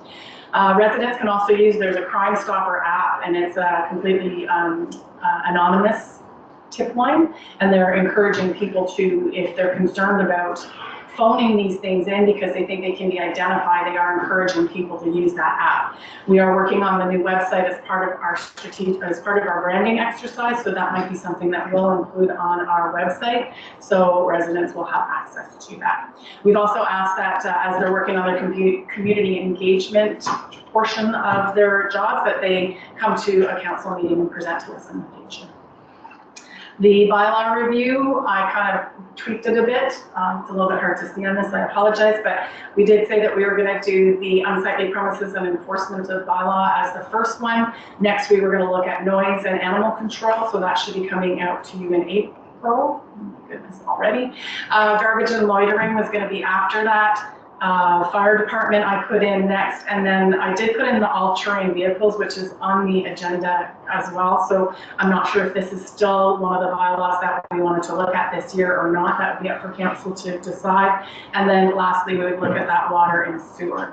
Of course, this can be still moved around and tweaked as we see fit, but because we have bylaw enforcement in place, doing the noise and animal control next kind of made sense, I believe, as that's something that would be enforceable by bylaw. Major projects. So for all wards, we have the branding session and the website redesign. So those have been ongoing. We've had public consultation over the last few weeks, and they are now going to go back with all of this wonderful information that they've gathered, and they will be coming back to the table and providing us with what they feel is their. I should let you talk about this one because you definitely know more about it than I do. I know they will be wanting to meet with council in the next couple of weeks for looking for your guys' input. And then they'll go back to the drawing board and then present kind of the final presentation of it. Yeah. Yeah, and there was 49 people who participated in all the community consultations from Ward 1 to Ward 6. Next one. Strategic plan. No, you can tell me. That one's kind of, it's just in the starting phases of it. So if anybody's been to our website, you'll see that there is a session coming up for residents on April 19th. And again, that's to, be able to voice your opinion on what you think the direction of the municipality should be. It is we're doing three separate sessions on April 19th. So one in the morning, one in the afternoon, one in the evening, so that there's and in different locations, so that everybody would have an opportunity to take something that was convenient for them. Are those being led by the consultant? By the consultant, yeah. There's also an online survey, so those that are unable to attend a session can do a survey online instead. After that, we'll be meeting with the councillors, with council on the 20th of April, and then they will kind of go back and do their work and come back at a later time. There was also a online governance piece to it that council is doing prior to, I'm not even sure, I don't even have it on here, but yeah, prior to the 19th, that is a session that council is going to be participating in. For Ward 1, there's the Alma Water Project. So we have received the land usage license agreement from JD Irving. We have participated with MTI on the duty to consult with the Indigenous group. There is a consideration that we need to be having somebody monitoring during construction and doing a desktop study. So those are two things that MGOLD is looking further into for us. We held landowner meetings on March 22nd as a first step in having a look at what the project could potentially be. It is still in the design phase, and landowners were told that is still in the design phase.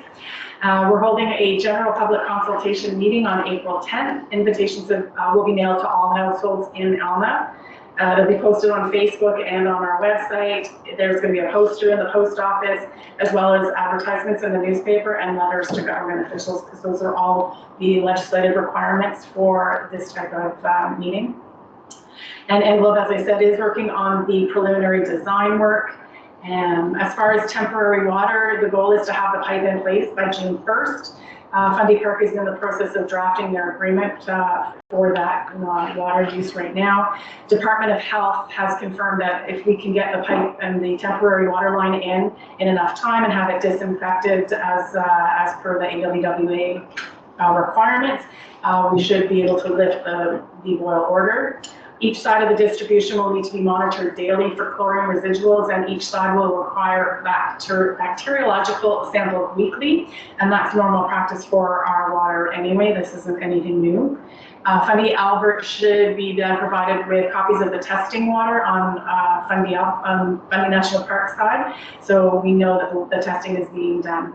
And we do have to create a solid communication plan so that all of the residents and tourists and anybody else knows what zone of water they're on, whether it's on the well side water or whether it's on the park side water. And if there was a boil order in place, they knew which one, whether it affected them or not. So we will be working on that. A little bit of a good news, bad news.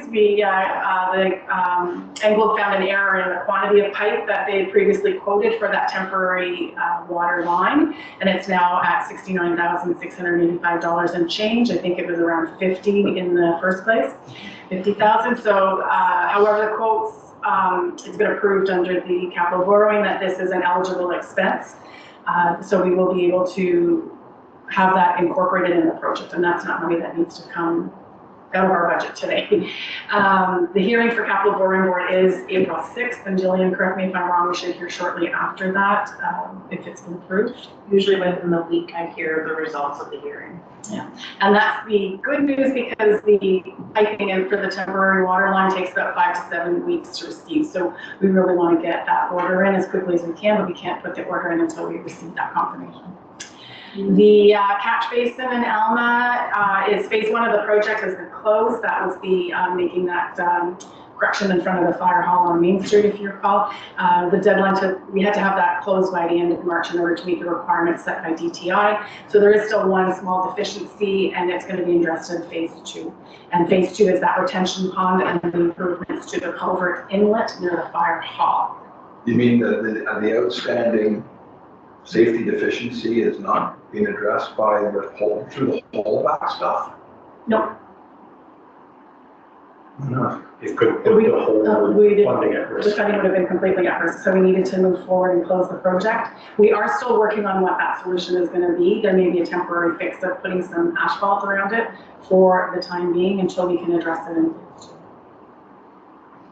2. Also, there's another, I think there's a $2,000 fix that we can put a new collar on the sewer cover, and that cover would raise it up enough. So this is something that we're still investigating. So it's not a closed, it's not a done deal right now. So there's those 2 options for us right now. We're still exploring those with them. Okay, good. Is that man in there?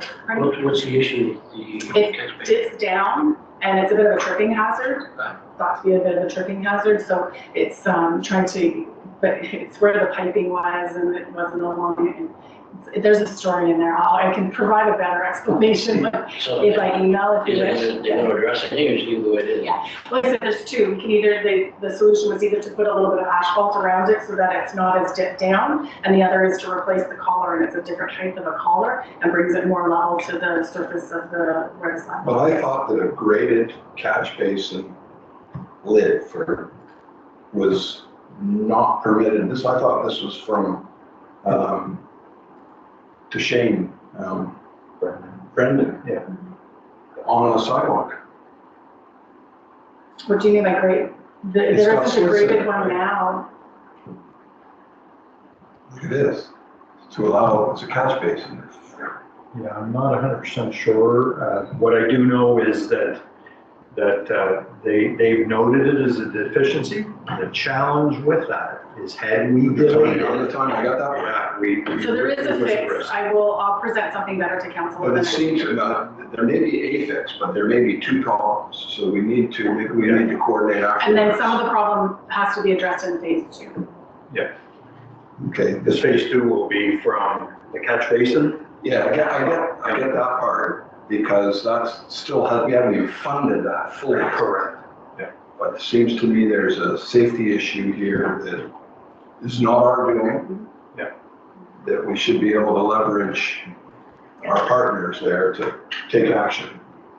The stormwater management proposal, so we received an updated proposal. I guess the last time that was done, it was in September of 21. So of course, current pricing is a bit different. So it's $7,000 for the to identify the areas of concern, and then 11,000 to develop a longer range plan for that stormwater management. That is a budgeted item already, so we've asked them to move forward with that project.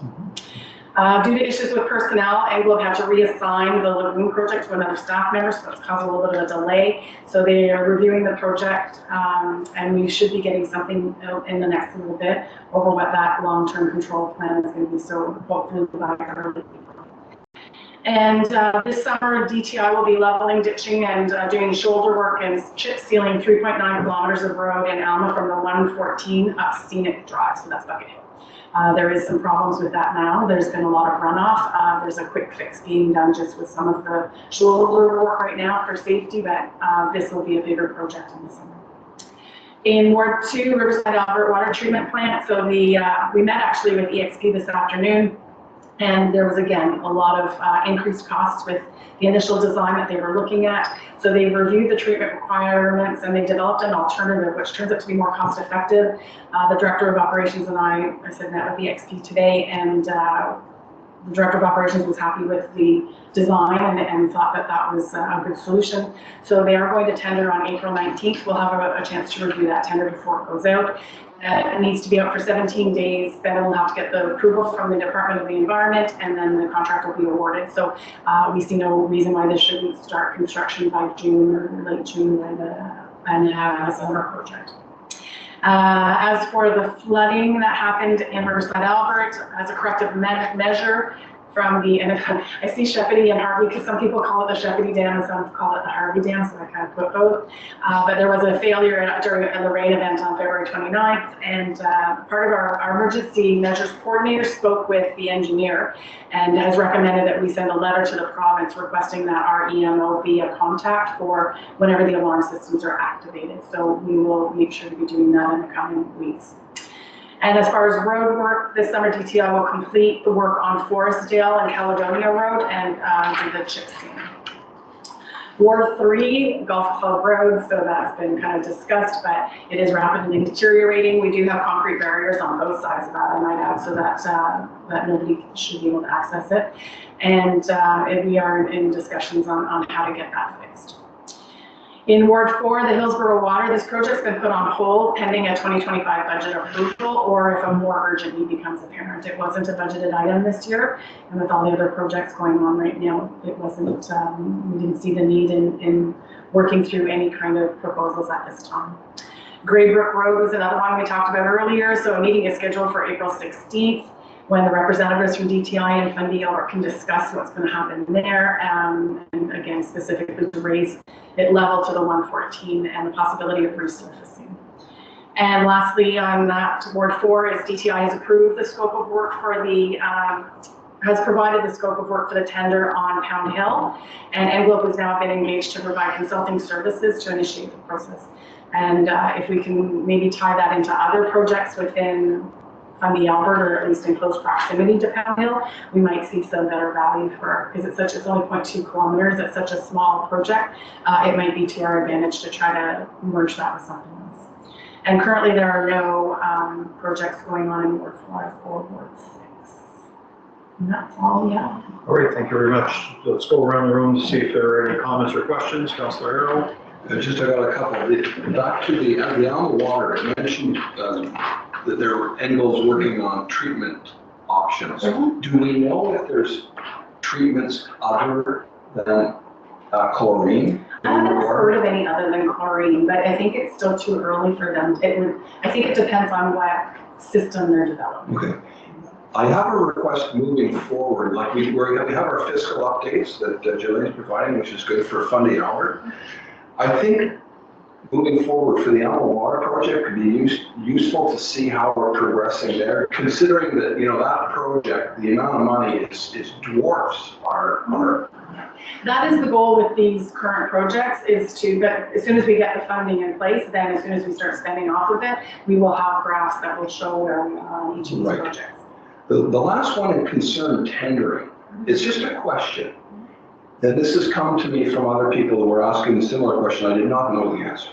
When we engage a contractor such as Englobe, and then Englobe tenders, which is what happened for the culvert repair on the 114. Is the contractor obligated to either follow our tendering policies and/or provincial regulations to do with municipal tendering? They follow theirs. Do they follow theirs, which I would suspect they're probably as stringent or even more stringent than ours. Do we, as a matter of course, make sure that they're more stringent? That's what we hired them for, and we paid them really good money to do. So if they were deficient in that, then I would say we would have a case to take up with. But, I mean, the reason why we hire these folks is so that we don't have to micromanage the Yeah, it process. seems like if that should probably be in our contracts with these guys, that we prescribe the protocols that they need to follow to ensure that there's fair tendering. I don't know, it seems like there's a gap there. You know, you can say we hire professionals, fine, but we have duties. If we had tendered it, we're bound by laws and certainly our own policies. Just by handing off a job to someone else who's doing it on our behalf, and then we wash our hands of how the tendering's going, it seems like a gap to me, and to others actually in the community. Well, if you have any specific concerns, perhaps, or you're aware of any specific concerns, maybe we can ask and go for the response. Yeah. Maybe we can talk further offline on that, but okay, thank you. I would risk that they're better versed, they do way more tender packages than we do. I would say that they have much more expertise in that than we do. I will certainly ask questions and provide whatever is needed. Thank you. Councillor Coates. Just one question, and this is out of the blue because I just got it when I got home at 3:45. Does anybody know what a trail, tender for a trail work around the duck pond? Now, I don't even know what duck pond they're talking about. I presume it's the one in Hillsborough. The only one I'm aware of is the shoreline. That would be the shoreline. That's the one that closed today. Huh? That tender, it closed today. Is it close today? Yeah, That's for the entire Hillsborough segment of the shoreline trail? Yeah. Okay, that's what we talked about quite a while ago. yeah, it's been out there for over 2 months at least.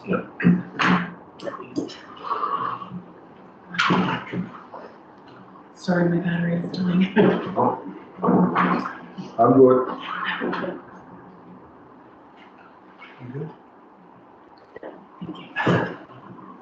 Okay, thank you, Councillor Coates. Councillor Land. Well, it's not this time. Councillor Russell. I know that you said there was nothing with regards to Ward 6, but there actually is, it's in my report, it's regarding the Greensboro Lagoon, so. I wasn't ready to share that yet. I wasn't sure exactly where we were to be I just able all to, read but up in my report, but I'll include it on the next one. perfect, thank you. Sure, thank you. Councillor Jonah.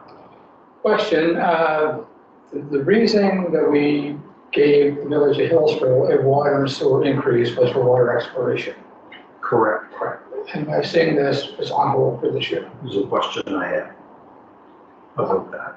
I want to know why we did it, we're not moving forward. Actually, there was an increase in the water rates for Hillsborough last year Yes, for the same to reason. put funding aside for phase 1 exploration. Yeah. I know there was some funding from there was some funding that was moved over into a reserve last year at the end of the year. We were only able to do, I want to say it was. There was a maximum percentage. Yeah, 46,000. Right.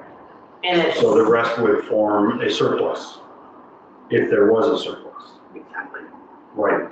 So, but there was a plan the reason why, the idea was that part of it was to be funded by the ratepayers last year, part of it this year, and it's been kind of put on the back burner because the Alma Water project has been, is more important, obviously.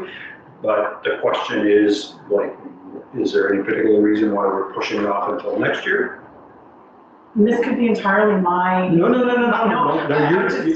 may not be aware of the circumstances. That's what I'm so wondering. it's I fair. might not just be aware, and I might have misspoken, so.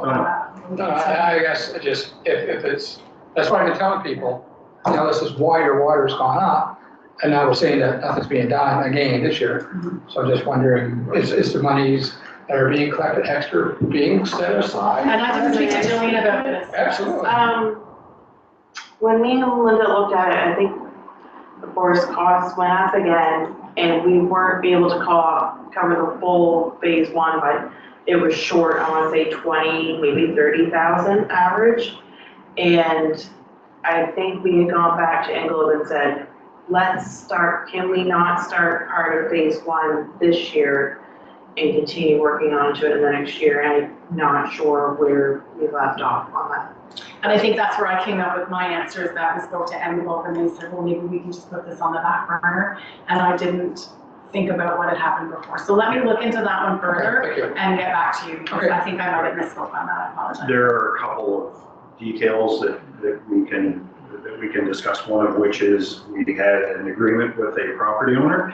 That agreement expires this year, so that would have to be renegotiated. But I don't foresee any problems with that. I've already spoken with the property owner.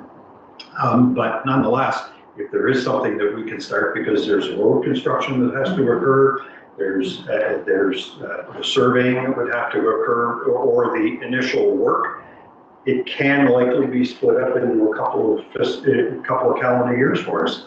But like I said, if we've started to fund the project, what I would like to see is us start doing something. Yeah, and demonstrate what we're doing. Is that it?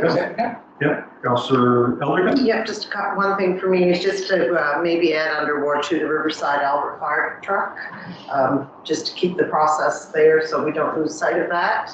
And I just want to say I appreciate the fact that the other directors are here to participate in this meeting. This is the one time a month that we do get to physically see them, so I do appreciate them coming and giving their report themselves. So thank you. It was a great report. Great, thank you. From my perspective, I want to commend you on the detail in your report. Obviously, what I would like to have, and I'm sure you'll do that, is you'll send it to us all so we can have a look at it, because I was making notes as I was going. Very detailed, very thorough. I like the direction that we're going in. I like what's happening. It's we're starting to see some progress. I'm starting to see the light at the end of the tunnel. I can only see good things as we move forward.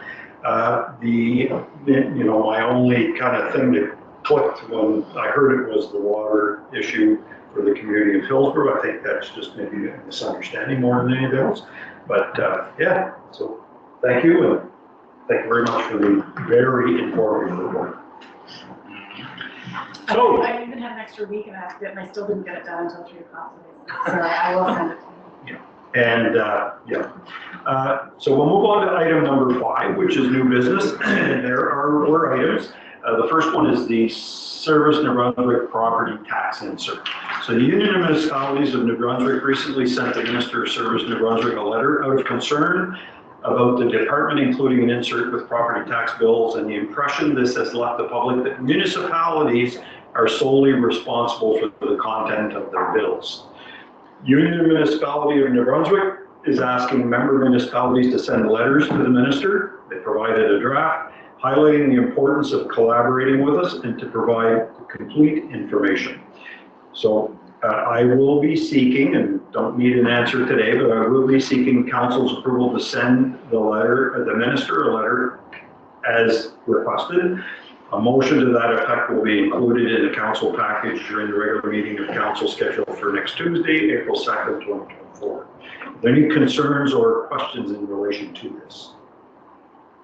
I have a concern. I like that UMNB sent a letter, Mm-hmm. and I don't really advocate that we send a letter. Just we try and have a very positive relationship with the provincial government through many departments. This one is sort of a negative letter. Mm-hmm. I don't think it does us any good. I'm glad that UMNB is pursuing it on behalf of all the municipalities. I think that's enough. Okay.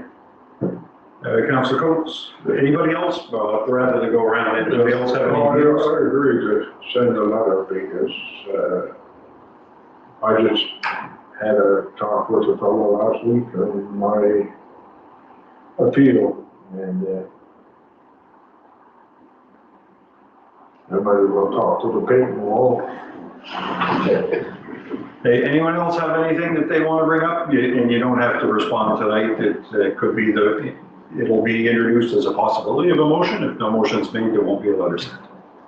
All right, thank you very much. So item 5, the next item is council committees. So at the March 5th regular meeting, you were asked to consider the various council committees, whether these are required, and whether you were interested in sitting on these committees.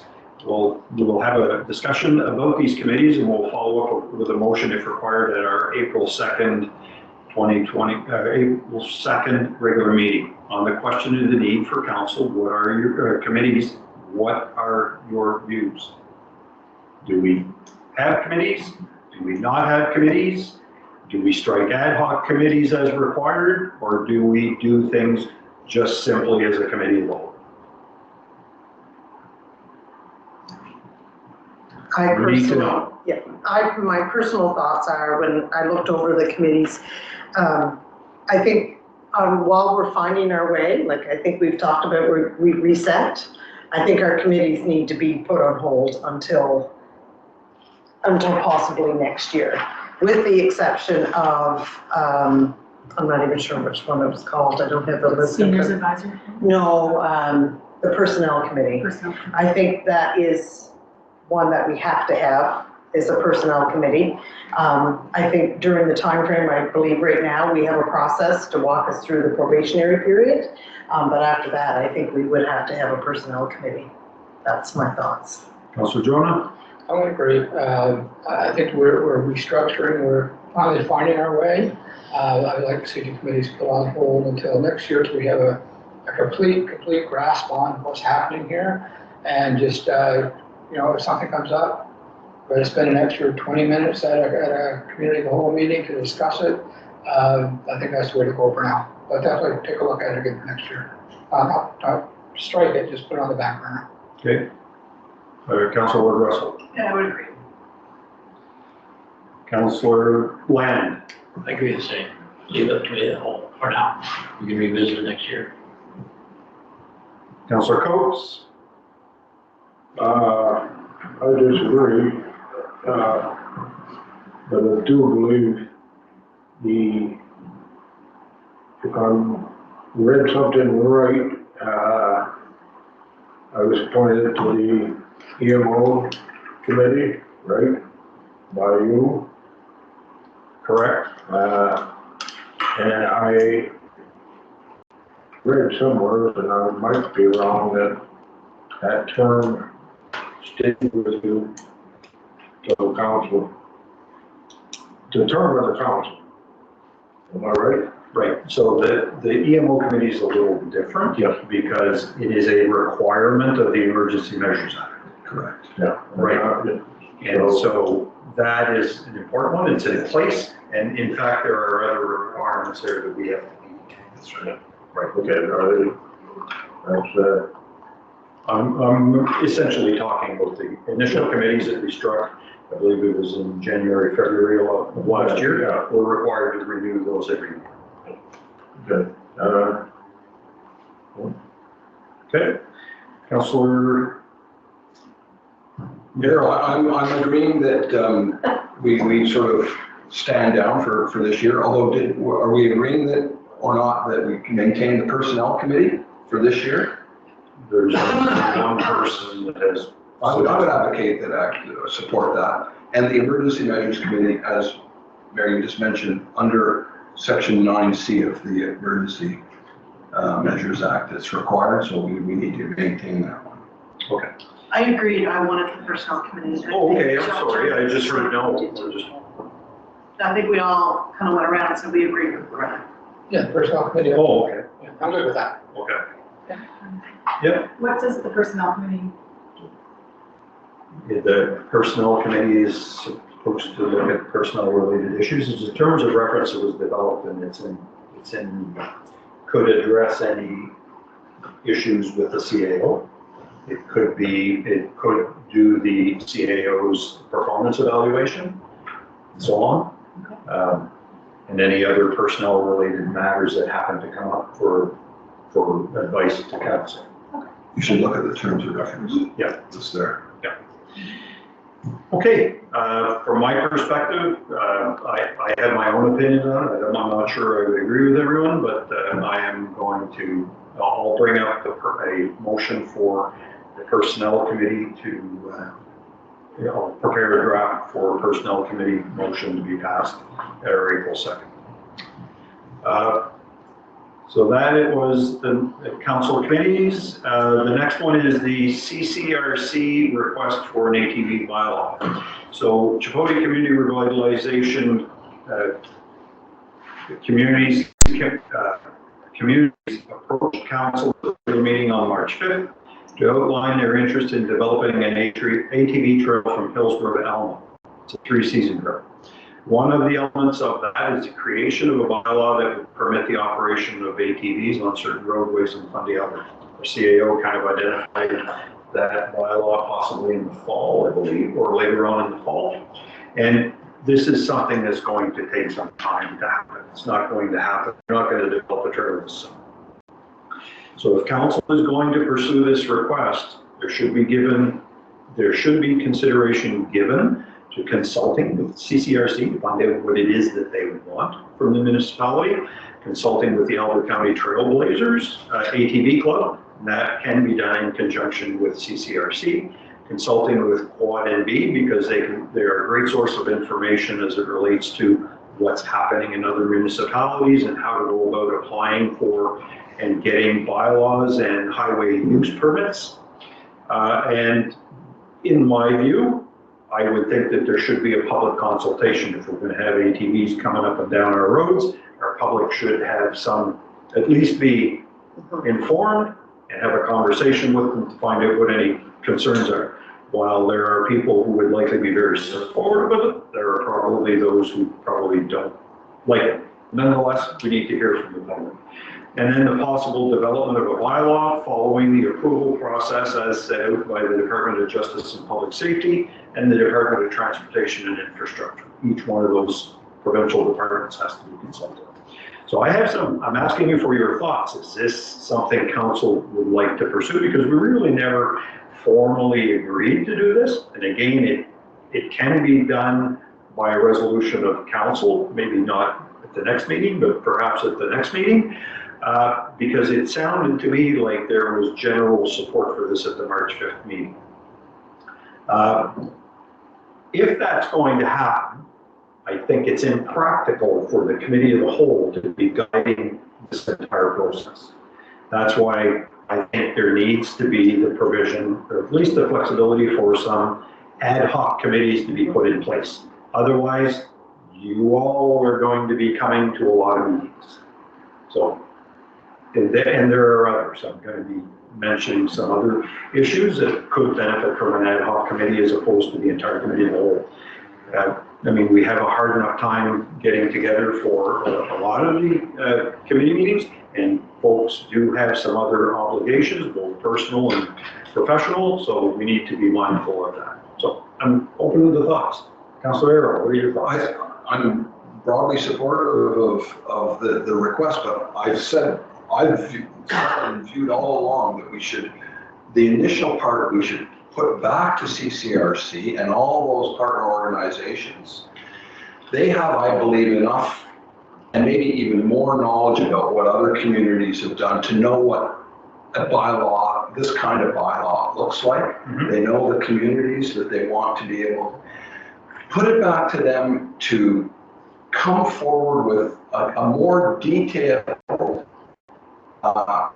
in a way, draft bylaw, not with worrying too much about the legality part of to make it a Fundy Albert bylaw, but what are the things that they're looking for permission to do that other communities through their final bylaw allowed, and put it all back on them, so when they come back next time, they've done most of the legwork, and then we can perhaps And if you want to do it through an ad hoc committee, Well, the that's only okay. reason, the only reason I was suggesting an ad hoc committee is because what we need to know from them is what roads in Yeah, what do they want? municipalities. What do they want? But to put the onus on them to kind of develop a draft of a bylaw, I think that would be best left with the people who are in the business of preparing bylaws. But I agree, we need to know what they need, and they can probably And what give they us want. an indication now, but we need to sit down That's right. and kind of hash that. Because clearly at some point, we as the local government need to take ownership and do the public consultation and so on. But there's a lot of work to be done before that. And they know better than anybody what it is that they're looking for. I agree that, we can ask them to find out what other communities are doing and, build that into their request. Okay, thank you. Councillor Coates. I agree with you, that in a sense that we do have to meet with the participants in the snowmobile clubs, the ATV clubs, and the people that it's going to affect the roads that they want to get on. This does not impact the snowmobiles. This is only for ATVs. Yes, but from what I understand, they're looking to join up with the snowmobiles on, like New Ireland Road. Oh, the trail system, yes. Yeah, for the trail system. They want to use a lot of it. And from what I heard from the snowmobiles on, they're in favor of it, but they don't want their snowmobile trails. Like, I don't know if you've been down on 910, just before you go down the hill, where they got all. The Steep Scope Road? Yeah, just past the Steeps Road, where they go up the Steeps Road, down that those fields, and, did you see it the last couple of days? They got it all typed off, that you can't go on there with tape, and that's what the snowmobiles on does it not, so I would definitely, I know you're a ATVer, but, we've come a long ways, let's not go back. That was the whatever Highway 910 would not be part of our bylaw. I've already spoken with the ATV, the president of the ATV club. That's already a highway use permit that they have with the province. This would only be in the former incorporated municipalities of Hillsborough, Riverside, Albert, and Alma, because it's a trail that they want to put from here to Alma. But I would agree to sit on that. We'll try And it doesn't need to be the majority of council sit on that committee. So, Councillor Land, what are your thoughts? I think we need to start by getting to these clubs and asking what they want in the municipalities to start with. When they bring that forward as information, I think then maybe a couple of us, whoever wants to be involved in it, I would be interested in seeing on that. And start to put it together, see what has to happen to make it all come together, that's all. But I also believe that snowmobile club should be brought in on that, just for information stuff, just so they do know what's taking place, the whole thing. I think they all need to come to the table, that's all. That way they all know, so I would sit on it. Thank you. Councillor Ward Russell. I don't know that Village of Salisbury has just gone through the last reading of this bylaw. So I mean, it might be for interest for somebody to talk to them as well. No need in redoing the work if the work is, the main concerns are there. Yeah, I would agree that a subcommittee or ad hoc committee should be developed from here. Okay, thank you. Councillor Jonah. I'll just echo what everybody else says, definitely ad hoc committee. Even though they've done quite a bit of work, there's still a lot of unanswered questions and they're a long way from making this happen. So I think we need to be involved by having a couple of people set on a committee and start a little more formal process with them through council. Okay, thank you. Councillor Elderton. No, I don't have anything further to add. They've pretty well summed it all up. All right. So I'll prepare something of a motion to appoint an ad hoc committee, whoever wants to sit, I'm willing to sit on it as well, so we don't need to have everyone on it, but whoever has a vested interest in it, and to do that, there's a lot of good ideas, but reaching out to neighboring municipalities and so on, the sooner I think we get this started, and then it gives us more time to go, so. So my only concern is from the administration workload and priorities point of view, we need to make sure that this has the proper priority, knowing that there are other priorities that probably are higher priority in the near term. And I would suggest that if there was an ad hoc committee, that the committee would be responsible, first of all, it's public. And then secondly, we prepare our own minutes. And I don't expect anybody from administration to sit there and do the minutes for us. We would do our own minutes and make sure that they were public. The more time we give ourselves, then we can space those committee meetings out and accommodate everybody's schedule. I just think it's a good way to get things started, build a good relationship with the people who are asking for our assistance. And then there's lots of time to plan because they, like even from speaking to the ATV, the local ATV club, this isn't gonna happen this year. But it's a good time to get things started. Yeah, I think they're just looking to see if we're going to support the endeavor and work with them right at this point in time. Right, okay, thank you. Next item is the Kodiak Cycling Trails request update. I think you touched on that. Might have skipped one there, Bob. Pardon me? Might have skipped one maybe? Did I? Oh, sorry. Back up one. Request for glyphosate testing. So council was provided a presentation by a concerned citizen on February 20th, followed up by a public presentation at the regular meeting on March 5th. The presenter is requesting additional testing for the Riverside Albert Municipal Water Supply. Our CAO has circulated a council report form on the issue, referring to Health Canada's position on the use of herbicides. Our CAO, correct me if I'm wrong, our CAO is recommending against additional testing for glyphosate without scientific guidance from federal or provincial authorities that it is recommended or necessary. That be a way and I'll allow you to clarify. My recommendation is to follow the guidance, right? So we receive our certificate to operate and in it tells us what we need to test in our water. And without having that guidance, we don't know what we should be testing, how often we should be testing, whether it would be effective if we did it one time a year, one time a month. There's no guideline for it. So without having that regulation behind it, it would be very difficult for us to draw any conclusions on the testing in general. Now, that doesn't mean that council has to follow that recommendation. It's just a recommendation from our CAO, and it would require a motion of decision to do other than what the recommendation is. But this is the opportunity to speak, to be heard, and then we can make a decision at the next regular meeting of council. So I'll start on this side of the table for now. Councillor Elderkin, your thoughts? My thoughts are, I guess one of the things they've really asked is to do a test in the Riverside Albert area after a major rain event. So to me, and I do appreciate what you're saying, but to me, if we can do that test after a major rain event, which is pretty well anytime, and the numbers are the same, will that alleviate some of the concerns? That's my thought. Okay.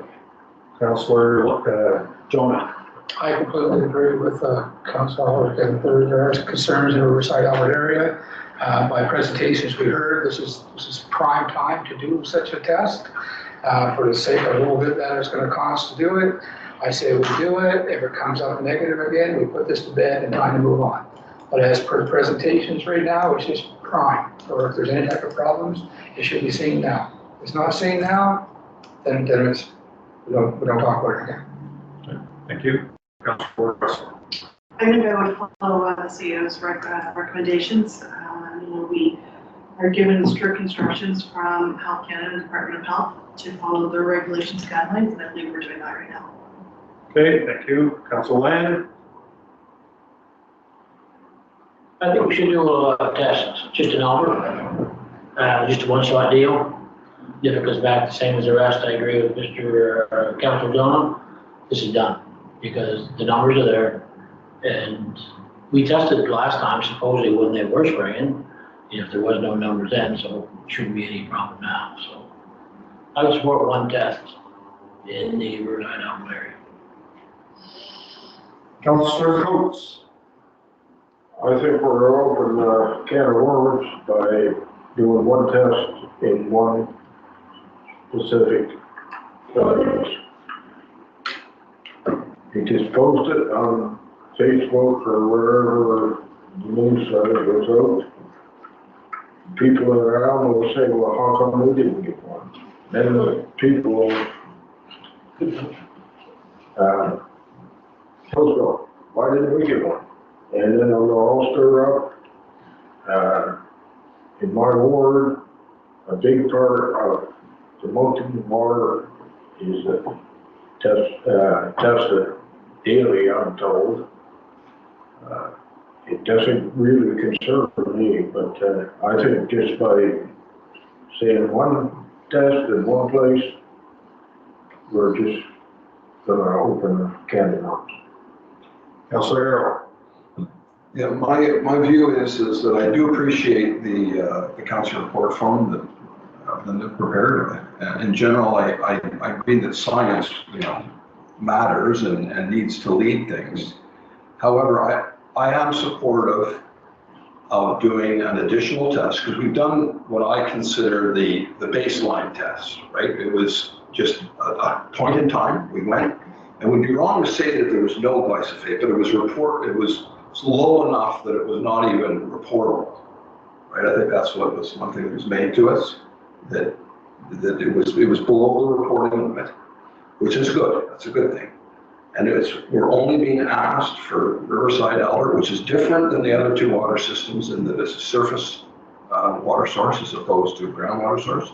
So I would advocate or vote for one more test in Riverside, Albert after a rain event in accordance with the wishes of the concerned citizens and the purpose to compare it against the baseline that we already did. If it reveals a similar result, I think that would be enough for us to say we've sort of done our due diligence here. If individual residents have further concerns, they're always free to be testing as much or as little as they want of their own water.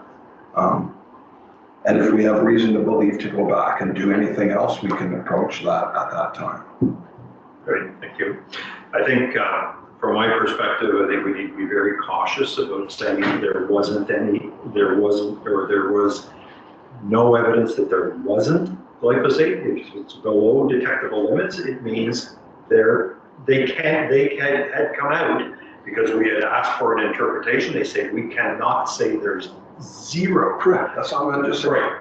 However, to suggest that there could have been is equally dangerous. So yeah. I think what we need to do is if council wants to test, then fine.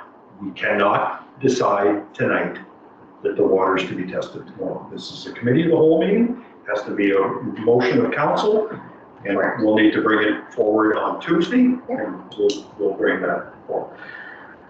But it sounds to me the majority feel that it should be supported.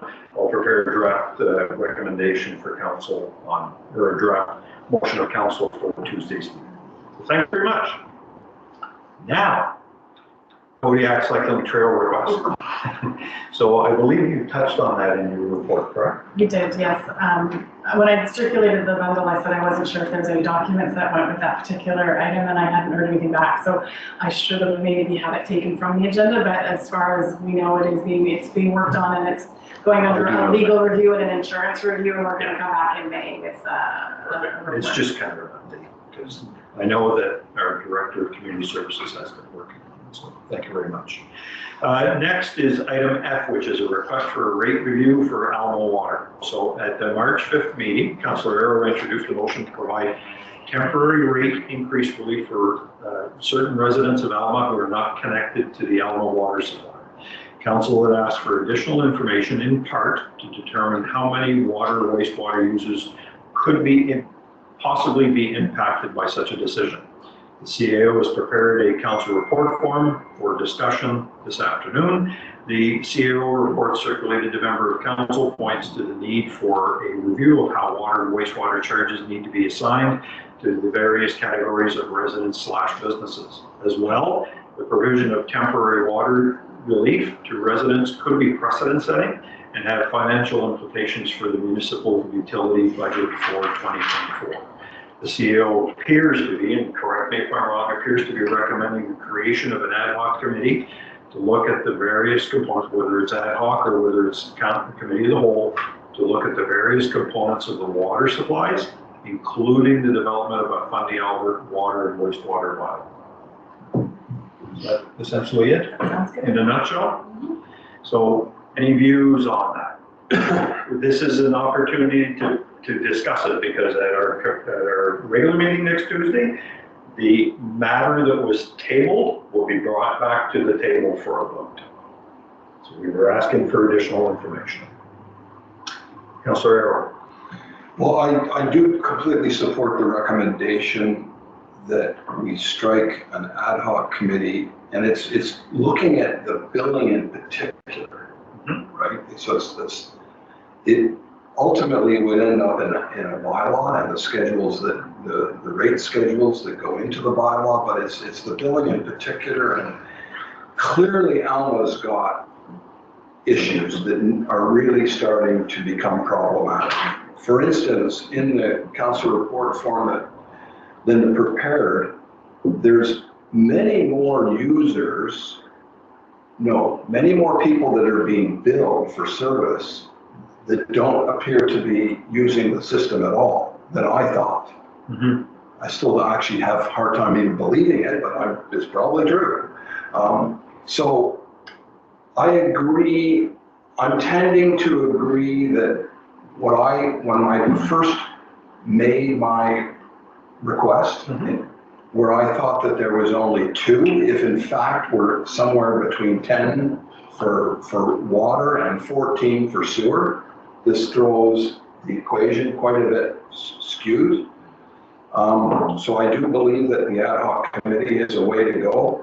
The one thing that I would say though is not linked to my request, but linked to billing, is that if there are people who are petitioning for a review of their bill because they believe it's not in compliance with the bylaw as written today, that we owe them that review. And if it means changing their bill because it's not in compliance with the bylaw, so be it. But that's not what my original thing was about. Correct. So I agree that we need to not grant the approval for the 2 that I was aware of because there's so many more. And we need to have an ad hoc committee as soon as possible to get to the solution moving forward for especially Alma, which is a complex water billing environment. What I would add to that is if there's anyone who believes that we are not following the bylaw in terms of billing, then they can approach the CAO for a review with a recommendation to come. Which I think that we know at least the one that we're aware of, or I'm aware of. Yes.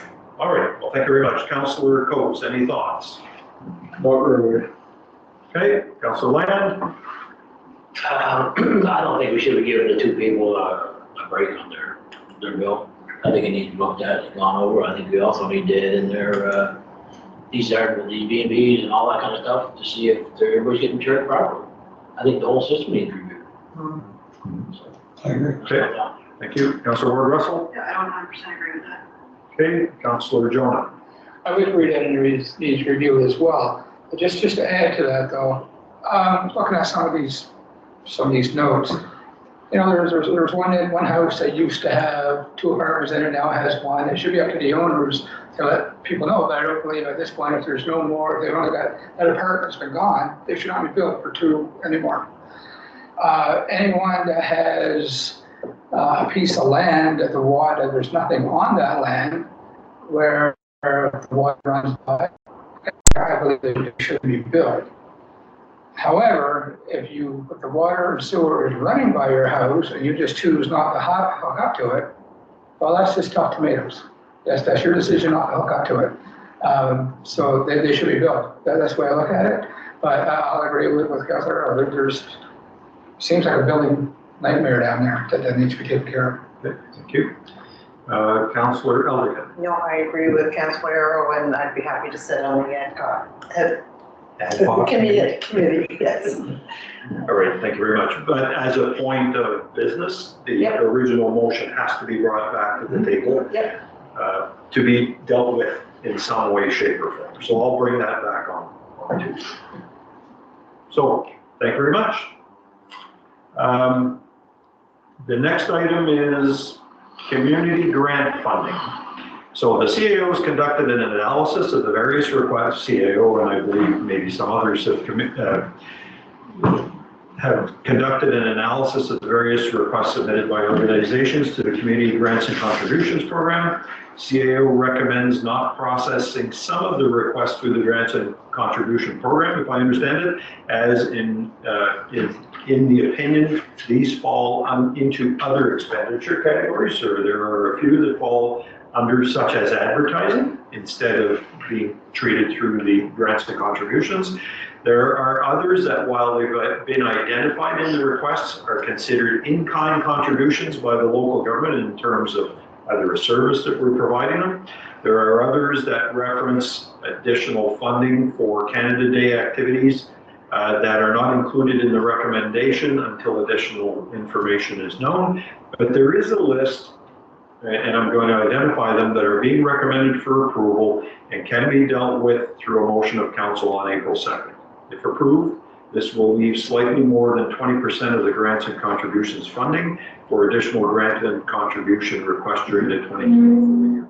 I would add that our CAO has approved a number of them, but I believe you are also looking for the approval of council on a number of others that would fall under just in-kind contributions. The original policy said that the application process would be for all of it, and then anything after the application process, if it was in kind, that I could approve those. But some were timely in nature, that their activity was happening, like February Frolic as an example. So those ones were approved. There was 3 that were in kind approved before the deadline, and then at this point, anything after this would be under my.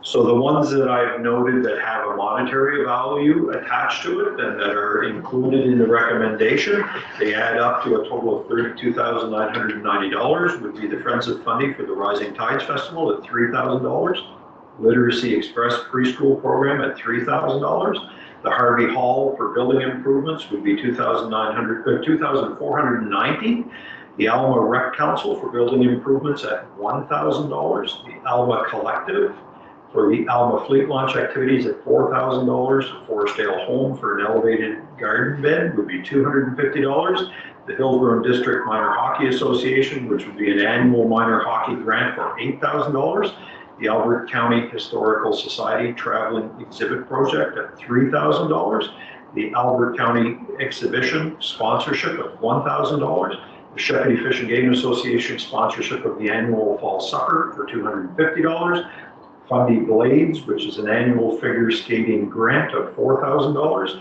and the New Brunswick Railway Museum grant of $3,000 for a total of $32,990. That is what our CAO is recommending, and I pulled that off the report. I think if council, we can go ahead and have a conversation, but if council is okay with this, I'll craft a motion to bring forward to council on Tuesday and to ratify this so that we can inform the parties. Councilor Arrow, thoughts? No, I agree with that approach. The only question I'm left with is the remaining money, which is around $11,000, 11 and change. How are we going to divvy that out?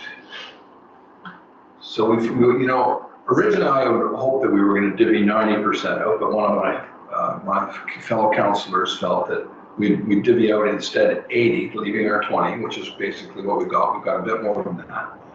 Are we going to do another round of requests later in the season, or? I believe the policy says that as they come up, if there's somebody's making an application, that would go to the next meeting. So they'd be approved on a case by As case.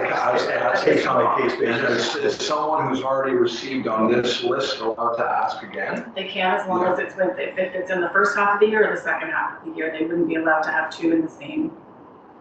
It's not that they wouldn't be allowed. Consideration should be given that if there is multiple requests, that somebody who's had one already in that half year, they wouldn't get a second one unless there was money left. Yeah, it might be dealt with, maybe they would wait until others who have never asked for a request would be considered first, and then at the very end, they could receive favorable. And I think the approach that we're following here, thanks to the team that worked on it, is a good one. It's methodical, and Yeah, that's good. it's reasonable. Councillor Coates. I would agree with that. Okay, oh, sorry. The approach. Okay, thank you. Councillor Land? I got a question on the in-kind for the Friends of Funding. Are they looking to have the whole building for the whole year rent-free? Yes-ish. They want to have so if you're familiar with the office in Elma, they had the upstairs space, and then they kind of came out of that a little bit and had the area in front of it as well. And now they're requesting the office that would have been the CAO's office, I guess, downstairs. They want to use the rest of the space for artists, so that they have a use for it. They want it to be a community space. So it's not that it's for them. So the Fundy Park used to rent the space upstairs for them, and that contract has not been renewed. So they're now kind of without a space to have their office stuff. And I should note, they do pay for the gallery space, and we are going to be putting a visitors information center in that gallery space. So we've applied for a student, and they're going to provide the space, and it's kind of a collaborative effort. So they're giving up that gallery space because it would be nicer for a visitor center, and then I think in return, they'd like to get additional space in the Allen office. Correct me, the gallery space, is that the one up above or down below? That's the one, so not where we hold the committee meetings, but the one that has the nice murals around the inside. Inside on the back. Yeah, go ahead. All right, thank you. Councillor Ward Russell. So has that been approved? No, that's on the table. Okay. No, I just want to thank you and your team for a well put together document, and move forward on that one. Great, thank you. Councillor Joyner. I appreciate the work that's got into this, but I have a little concern. And I'm looking at Canada Day. In Hillsborough, we are used to putting a level of product onto the field for people to have a good time. It looks like we've been cut in half. Is that correct? From what I understand, yes, that was part of budget last fall. In a level of fairness to communities, Canada Day in Hillsborough is the one big event that we do. That's it, we don't do anything else. Now I'm gonna pick on Allen a little bit, and I appreciate what's done in Allen, but they've been allowed the same $5,000 for their Canada Day event, but now they do a second event, which I have been there, it's a great time. But the Allen Collective is getting another $4,000 for a second event. So on a level of fairness, we either find the money to put the proper product on the streets here in Hillsborough for Canada Day, or the $4,000 for the fleet launch is denied. That's my opinion on that. Thank you. Councillor Alderton. Thank you for the very detailed report. But one question, the Canadian Railroad, I see there's a request in there. They normally we bill them on an annual basis for some expenses. Do we know if their accounts receivable is up to date? My understanding, I think I can answer that one. I believe there should be an accounts receivable set up for the operational expenses from last year that should be sent to them, and that I don't know whether that's been done yet. And it would be for And also, there's a portion of 2024, which they would get the full cost that they would have to reimburse us for power until the end of January. Correct. Yeah, so there would be maybe a month or two from 2024 that should be added to that. So that may be, we may want to take that into consideration depending on the amount of the bill. It may work out to be about equal. Okay, was that it? Yep. Okay. The only thing that I would add, and perhaps, I don't know whether there was any consideration given, is that I believe the practice in previous years was to mow all the property for the Brunswick Railway Museum. So that, I would think, would need to be factored in as an in-kind contribution. And in previous years, there were even more than that. There was Summer Street.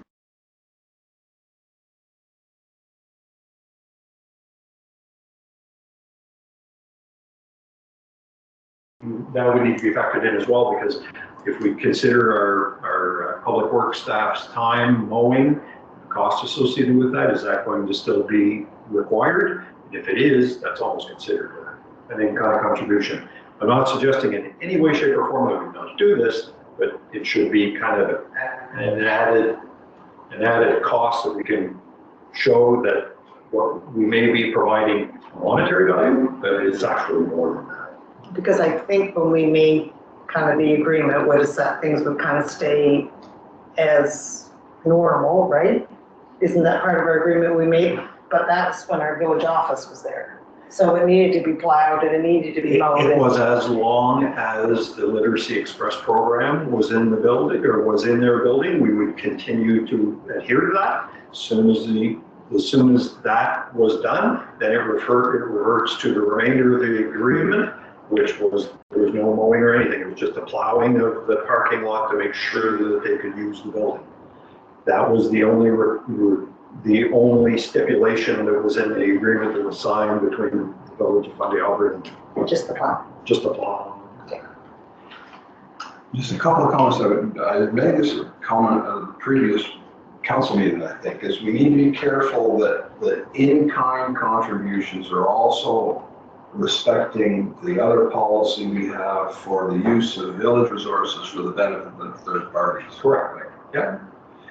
And the one, it's, you know, I raise it because we're here tonight in the Steve's Museum. I was surprised that there's no, do they not normally ever request the Steve's Museum funding, grant funding? No, primarily because the budget for the Fundy Albert budget, or previously the Village of Hillsborough budget, will include expenditures for the upkeep and maintenance of the building. Right, where that continues, right? Correct. So there's no other, they've normally never asked for That's other. correct. I was in my presentation last night that talked about the expenses that are shared. Yeah, It's part of that. thank you. But they do not request, they've never requested. Okay.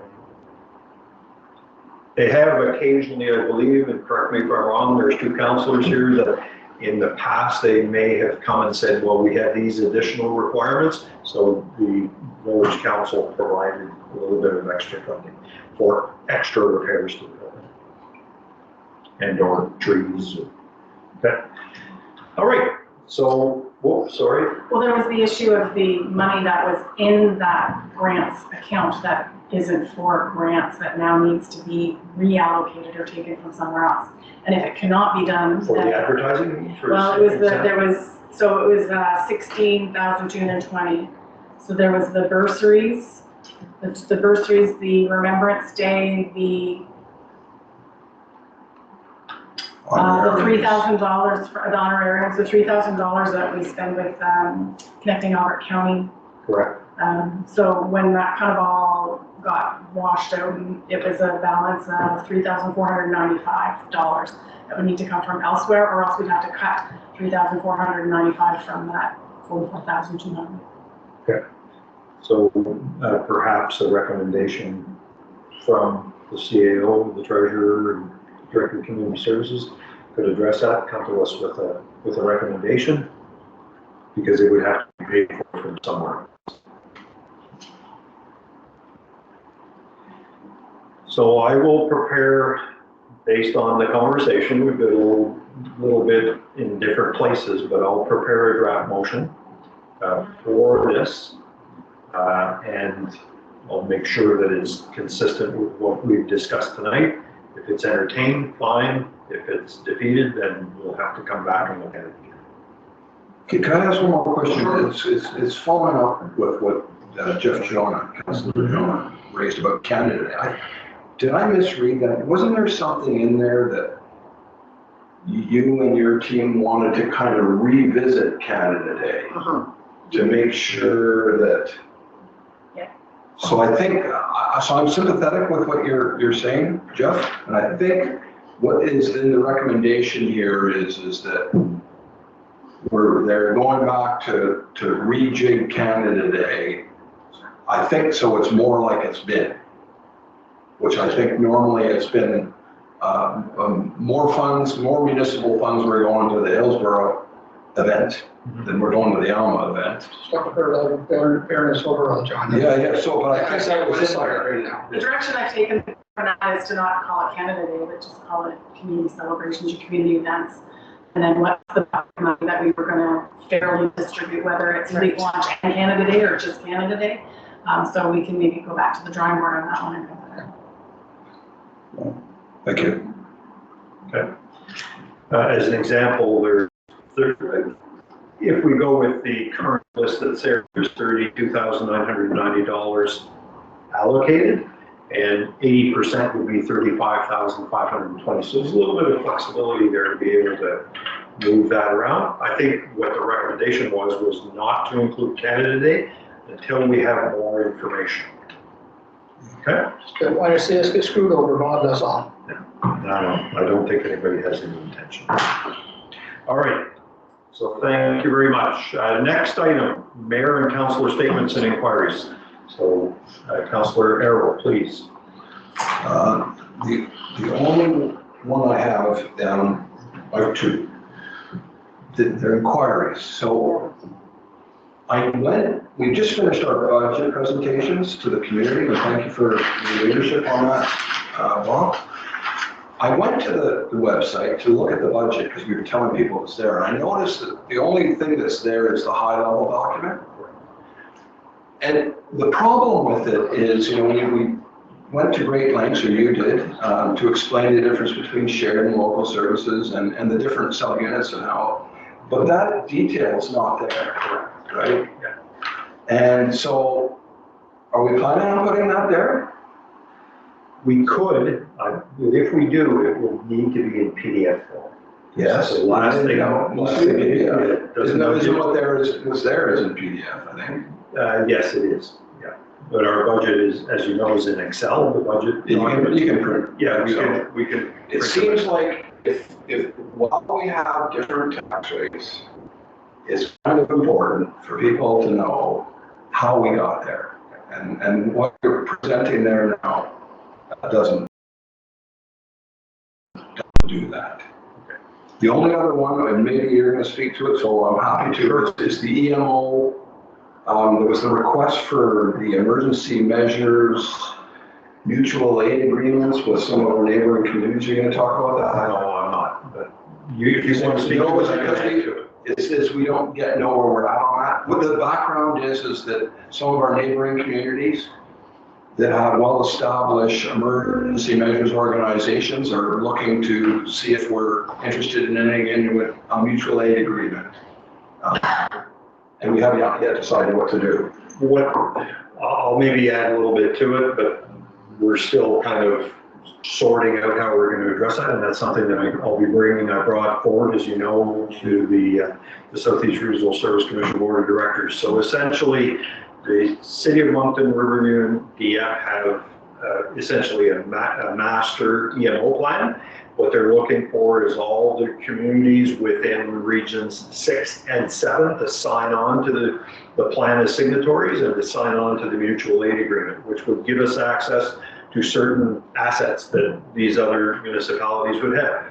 While there's a benefit to doing that, putting on my Southeast Regional Service Commission hat and the chair of the Public Safety Committee, my concern is that if some of us sign on to that plan and not all, then we're going to be leaving some communities behind.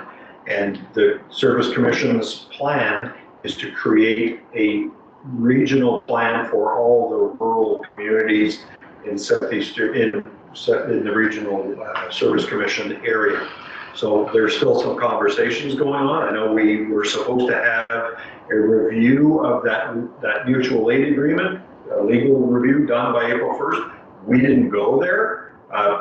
I looked at it, and there's really nothing that commits us to anything in that document. So there's really no legal risk associated with it. But nonetheless, I mentioned it at last night's commission meeting, and then I'm going to be doing a presentation to the entire board on that and 2 other matters at the board retreat on April 12th and 13th. So that's just kind of an update. So thank you. All right. Councillor Hogan. Yeah, on August 7th, citizen in Ward 5 called the office, and I think Kim spoke to him, and you responded to him. He's very concerned about the needles and caps that are thrown out on the roads. Right. He gave me 3, I returned his call, and I put in, he was quite giving me exact places that there were. Like, he gave me 3 places. He said, you can go by. Well, that happened that night with the snow, so I wasn't going up and on the side of the road after the cloud. But I guess his concern, what is the position of drugs disposal? Now, I know in Moncton, they pay somebody to go around, or they did pay somebody to go around to collect that over, or the RCMP and then their cars, they have a kit that they can put the needles in. Mm-hmm. Do we have anything like that in the Municipality? Yes. No. Has it ever come off? No, not to my knowledge. It's happening in other places though. Yeah. Oh, yeah, I'm sure, yeah, It's a it's a problem. And I told him, Linda had said that she was gonna speak to the RCMP about it, but they don't go pick it up. At one time they did, I think at Edith Cavell and a couple of schools that went before school and picked up all the drugs, but then they quit that. But like I told them, it's, we couldn't ask our employees to do it unless we had the equipment to pick it up. So he explained it all, but he's still upset that the drugs going by his house. And I think, you could ask quite a few people that same question, but I wanted to know if there was in Alma, if you had any complaints about it. I haven't received any myself. I'm sure you've seen them around Riverside Albert, and, okay. And the only other one, I've been trying to find out, on Facebook, there was a, donation to people that were putting up a dirt bike track in Stony Brook. And I've been trying to find some about it, and nobody seems to know too much about it, so I don't know if it's a bunch of hillbillies that are putting that through or what. Yeah. So I will get back to you on that. What's funny? Okay, all right. Just before we, sorry, go ahead. I think we should remove the municipal signs on the buildings that are not used or covered over. Yep. Yeah, it's on the list. I noticed it last night in Riverside Albert, but there and it's still up. And last Tuesday night I was to the library board and it's still up. Okay. And that one might be a little more difficult because it's got the Hillsborough Public Library, but we I think we painted over cardboard or something over that puts Before I move on to Councillor Land, I believe our treasurer had something you wanted to say, or? Yes, I wanted to make a comment with, John's request for the sub-unit budget, to be posted on the website. How about the spreadsheet we use to come up with the tax rates? And, I just want to say, like, I agree with transparency completely, but I think without context, it could do more harm than good. I could always do example through the calculator that we use and post it and say, so like, we spend 20,000 on street signs, and that's something the whole municipality sees. And we could put through the calculator, show the assessed values that they use and how it's chosen, what the proportion of what they pay. Because I just think if we put it out there, they're gonna be like, well, I have 20,000 beautification and I wanna see every bit that was spent for 20,000 of beautification, when it's essentially one pot, and we make sure, you know, if we're doing hanging baskets for beautification, it goes through the sub-units that pay for that service. Versus people looking for identified numbers for certain areas. Yeah. That's just my So comment. what I would suggest is maybe our CEO can have a conversation with Councillor Arrow, just to find out exactly what level of detail. I agree with transparency. And at some point, we're just going to have to just say, this is the amount of detail we're providing. And as I pointed out, I think we need to be very cautious about pointing out so much detail that they can actually figure out what people are being paid. That level of detail is not required. Yeah. Okay, so Councillor Land. Yes, I'd like to make a public thank you to the organizers of Funny Blades and the participants. They had a weekend at the arena all weekend. They had a good turnout, it was a good setup. So, and also just echo my concerns about Route 114 and the Golf Club Road. I think we need to keep an eye on that very, very steadily. Thank you. Okay, Councillor Ward Russell. I'll try to be quick. It's that time of year again when our roads are showing major distress. Received multiple concerns with regards to the roads themselves. I continue to let them know to contact DTI and follow up with their complaints, as well as encourage the residents to call the 1-800 number. The CEO and myself met with ELG about the lagoon plans for the Greensboro subdivision. The meeting, public meeting is scheduled, it's in the works. It's scheduled for April 30th at the Woodcock Baptist Church. Moving forward, we'll need to decide if the municipality wants to do the maintenance and the weekly inspections, or if we want to tender this out. I attended all but one of the budget meetings over the last month. Glad to see local residents attending and asking questions. One comment that has come up during these meetings is policing. And I know that you did hit today a little bit. I know it's mandated by the province, but I think we all can agree that there needs to be more accountability. I think we need to express our concerns to the province, as that's who's mandates the RCMP, via letter to express our concerns. The other thing that I think we should add in that letter is the location of the proposed office for the RCMP moving into the Salisbury area. I think that we've never done that, and I think that we should probably have that recorded in a letter format. And I thank you for the update. I think there was a little update in the CEO's report with regards to meeting with the RCMP, so I appreciate that. Okay, thank you. Councillor Jonah. Just a few things. Carla Street is in desperate need of a coal patch. It's just breaking up quite bad right now. And I would like to see when the time comes that we make sure that that street is on DTI's list for something a little more permanent. It's going to be quite a mess. The second thing, now that our village office is on Academy Street, it's right beside the school lane. For safety reasons, I would like to see a stop at the end of the school lane approaching Academy Street. 95% of the people coming out of there do stop, but there's that 5% that just keeps right on trucking. And there's going to be more traffic on that road.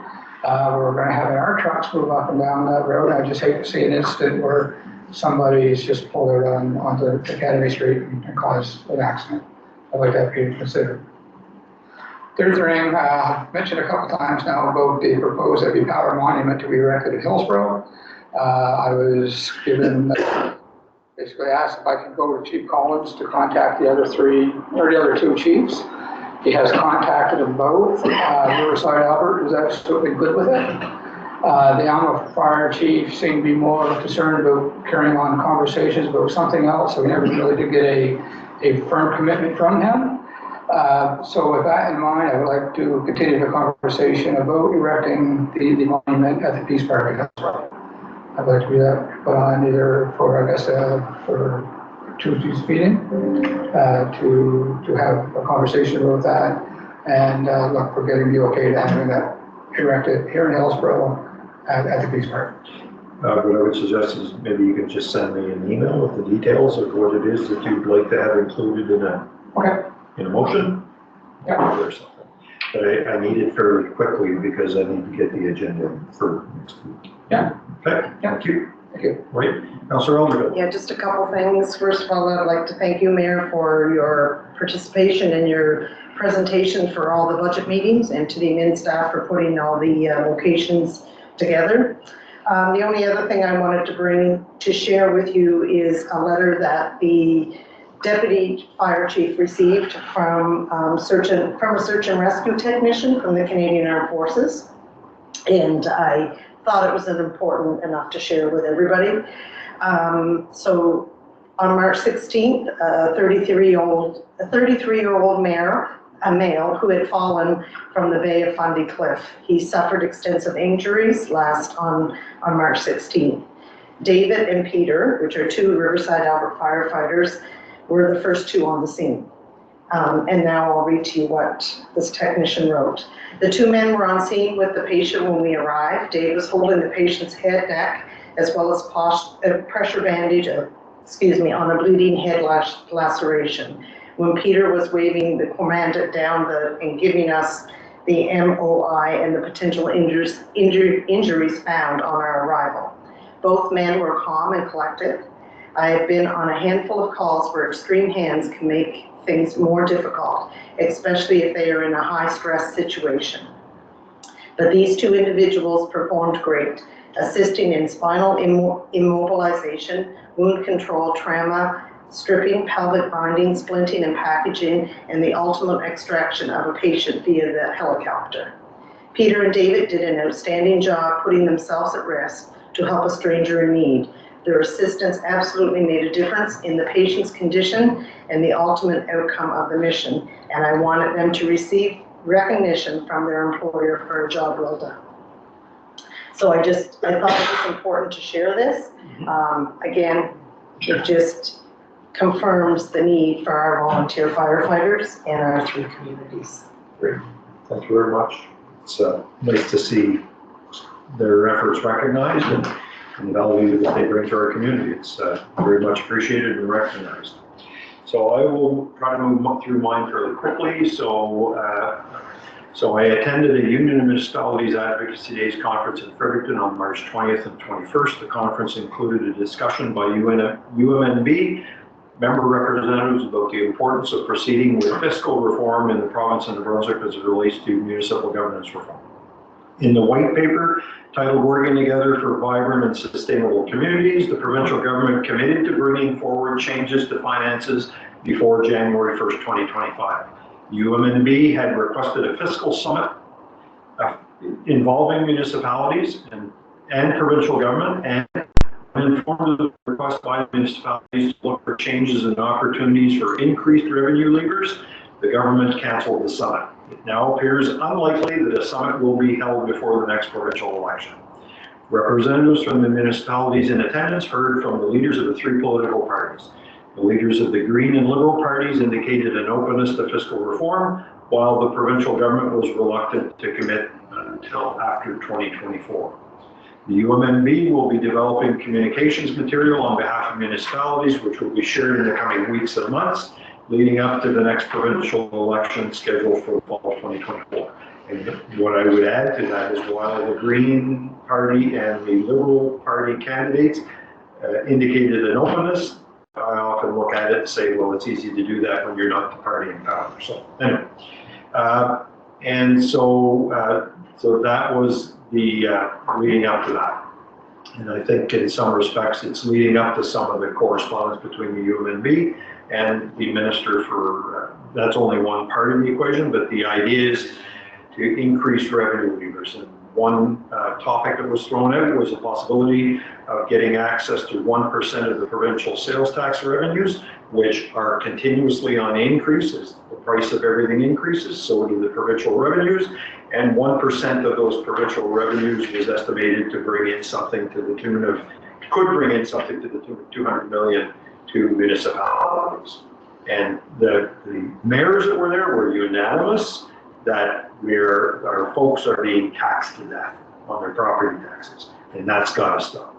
The province of Saskatchewan and Quebec, the union of municipalities for their respective provinces, have been successful in their efforts to get provincial tax revenue, and it is actually legislated in the province of Quebec that the province gives them 0.75% of all provincial sales tax revenue. There were other suggestions that were made, but those were probably some of the key ones. Councillor Era and I attended the regular board meeting of the Southeast Regional Service Commission last night. There was two nights ago, sorry. There was one presentation by UNB Professor Trevor Hansen in relation to a possible agreement between UNB, the University of New Brunswick, and the Southeast Regional Service Commission to partner with them to help the region develop a regional transportation plan, which will include mobility transportation and the needs of rural communities.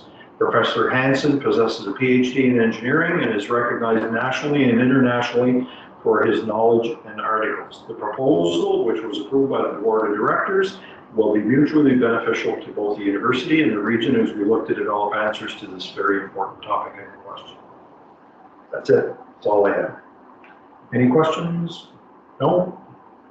Item number 7 is public comments and statements. There's no one here, so we'll move on to item number 8. I would need a motion to move into closed session. So moved by Councillor Coates, seconded by Councillor Land. Any discussion on the motion? If not, all in favor, signify by stating aye. Opposed, if any? Motion is passed. Thank you very much.